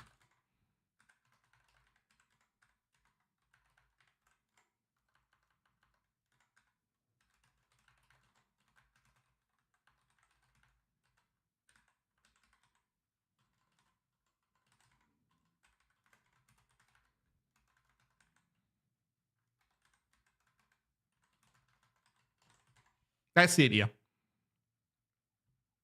The concept is, I think the key takeaway here is the caller can refuse to consume resources, both like in terms of memory required to keep track of the diagnostics, and also any potential like computational work required to compute the error message.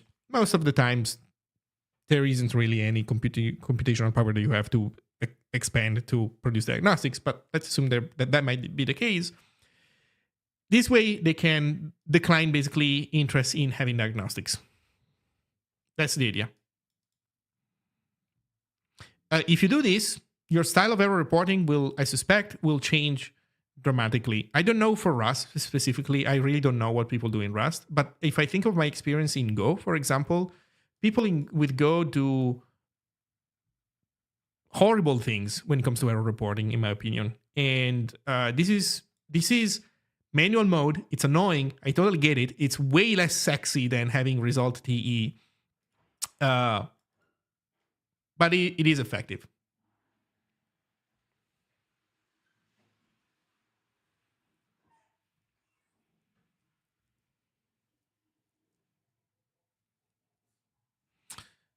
Capturing between pipes is something I haven't gotten used to in Zig. Yeah, but if you write enough Zig, you do get used to it, because we have like this is used in a bunch of different places. So like it becomes you do get used to it after a while. I promise you. Just type more. But let me put it this way: at least it's consistent. Like there's a lot of things that do capture syntax like this, and once you learn it, it's yeah. It's one thing that then one concept that then you're using a bunch of different places.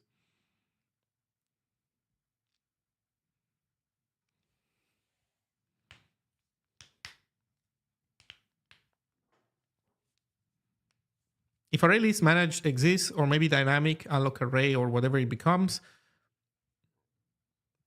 then optimizing for exclusive correctness, but still enabling people to write easy and understand tutorials is using the stdlib, then I'd be less worried. It's not like I don't know. We'll see. I don't think it's a huge deal. To be fair, I think it is true. So I think there is an argument to be made that if you deny people an array list that bundles an allocator, I don't know. I feel like somebody will do it. Some people will implement this. But now that I think about it, no, they won't, because there's gonna be a bunch of functions. Like there's a pretty big API surface that they would need to cover, and then they won't do it. People will be lazy. Although, you know what, somebody unhinged might create a Zig package that implements basically a wrapper around new array list, dynamic array, or whatever it's going to be called, and where basically they reintroduce the current way of doing things as a dependency. That would be bad, in my opinion. Like having a dependency that all it provides is that's trash. That's not what you should do.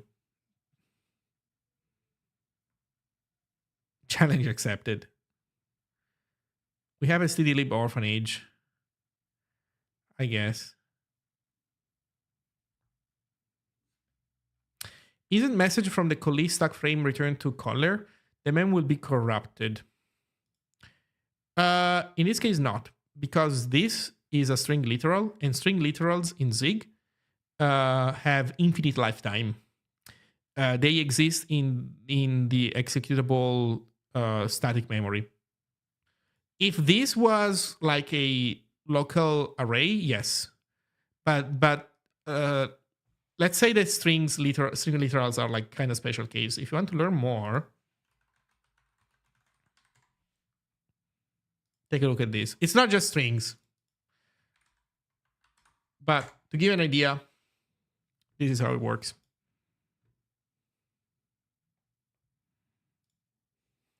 They're welcome to. I will add that package to my mental blacklist and never use software using it. To be fair, I think that's a fair policy to have. There has been like this tiny renaissance. I don't know if people have noticed this. Let's see, in Rust there is a try operator and it works the same way as try in Zig. If a function returns the result E or option T or anything else that implements try trait, then you would be able to short circuit the call. I can see that diagnostics still allows for short circuiting, so that's cool. What becomes important is this, that if you use this pattern for handling might error, so let's say that you have your main function, okay, so function main. In here, you would not be trivially redirecting the diagnostics up. The way I understand it is that by using question mark and result, you are redirecting the entire E case here, right? Upwards. So you are also passing upwards diagnostics. Here, this does not happen automatically. You would be bubbling up with try. So let's say that I have main. Or let's say that it's not main. Let's say the main is somewhere else and there's like another function, another func. In this other function, if I'm using might error, I do try might error. Like this. Let's see that it's like for and then null. If we do this, we are bubbling up the error. We're bubbling up numeric error, the enum, but we're not bubbling up the diagnostics. So this another func would in turn have to, like, if you care about diagnostic, if you care about bubbling up diagnostics, you would have also in here to accept diagnostics. So maybe diags, maybe use a different name. That way the caller would have to provide this memory, and so they would then be able to observe what's inside diagnostics upwards. Depending on how complex your diagnostics might need to be, you may even want to do something like this. Like this is, ME diagnostics, might error diagnostics. That's a bad name. I don't know. Diagnostics. Let's call it diagnostics A. Maybe you call this diagnostics A, and then here you have const diagnostics B, and diagnostics B has inside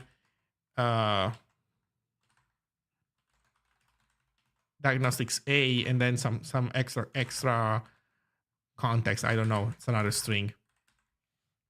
And so the idea is that maybe another func accepts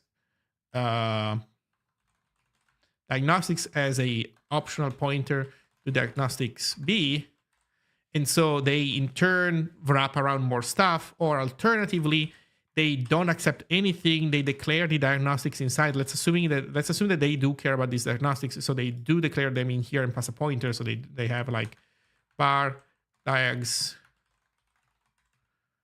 A equals undefined. And then we pass down a pointer. And then what it might do is that instead of using try right away, it does catches the error, and then it does, I don't know, prints the error. Let's imagine that this thing has a pub function print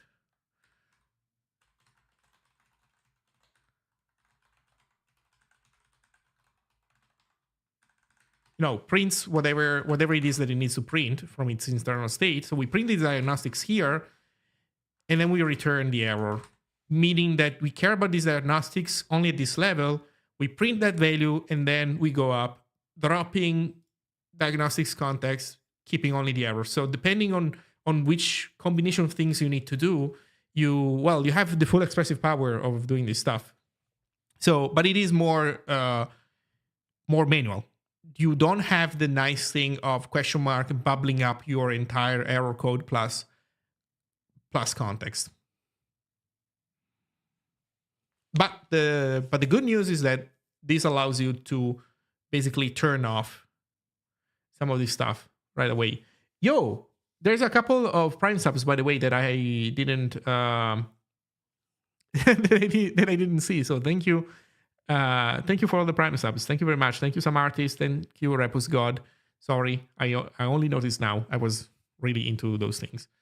SCD, the JSON has diagnostics? It does, yes. It does.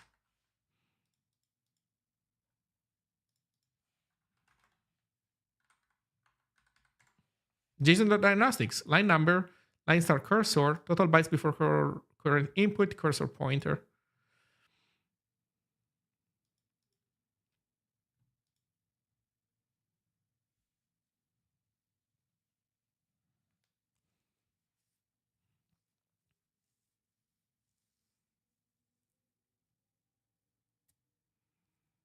So I hope that this was a good explanation. Works action. Oh yeah, I never implemented those things. I'm sorry. I never I didn't know how to render them. Like, I never stopped to think about how to render them, and so yeah, it is what it is. Okay. So here's what I'm thinking. What do we do next? I need to eat at some point, I guess. I need to eat at some point. Thanks. For some reason, I was stuck with the idea that I would need something like a thread local var. I mean, technically you could do that. That also works, I guess. But in general, with Zig, you have, so it's not just Zig, but the idea of, let's call it dependency injection, right? Here, so hear me out. Hear me out. The idea that when you depend on something that that you want the caller to be able to customize to some degree, then what you do in Zig is that you just pass it as an argument. So for example, if byte error needs an allocator, then the idea is that it asks for one. Also check this out. I'm gonna add a trailing comma. I'm gonna save, and I have syntax errors, so it doesn't auto format. What else do I need to fix to get my auto formatting? Come on, man.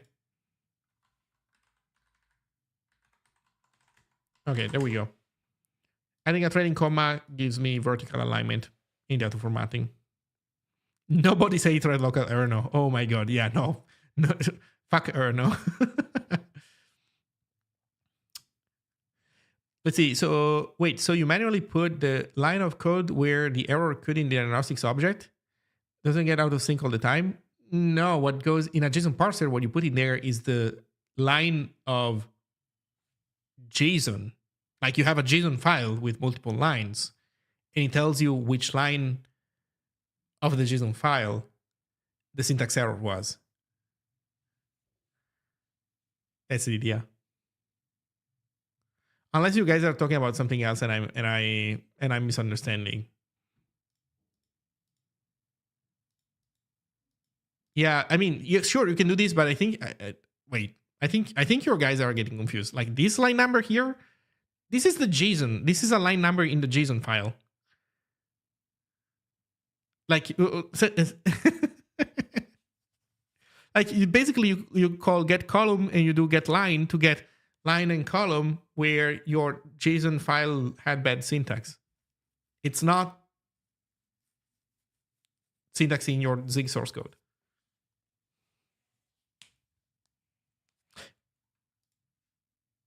That's the idea. Yeah.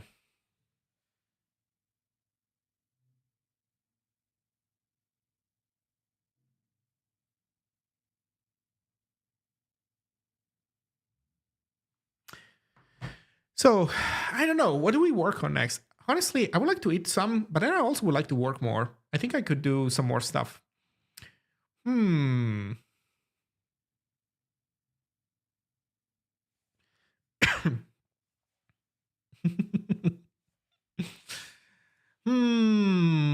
You know what? Okay, here's what I'll do. I'm gonna put a timer, maybe. No, I don't know though. Maybe. No, here's what I'll do. Okay, I'm gonna stop the stream. I'm gonna go eat, and then maybe I will join Discord and do some work in Discord, chat with people. Here's what I will do. That's my plan. So I think I'm gonna call it a day. Yeah. Let me see. Is there anybody else streaming that we know of?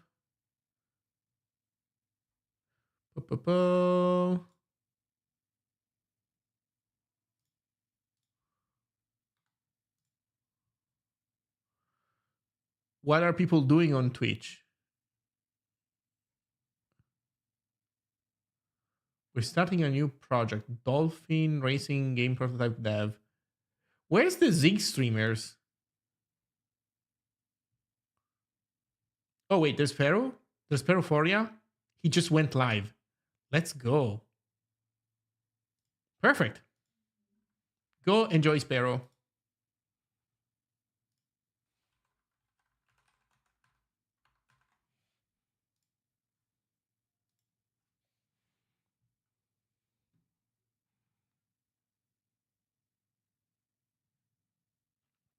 Have a nice day, everybody.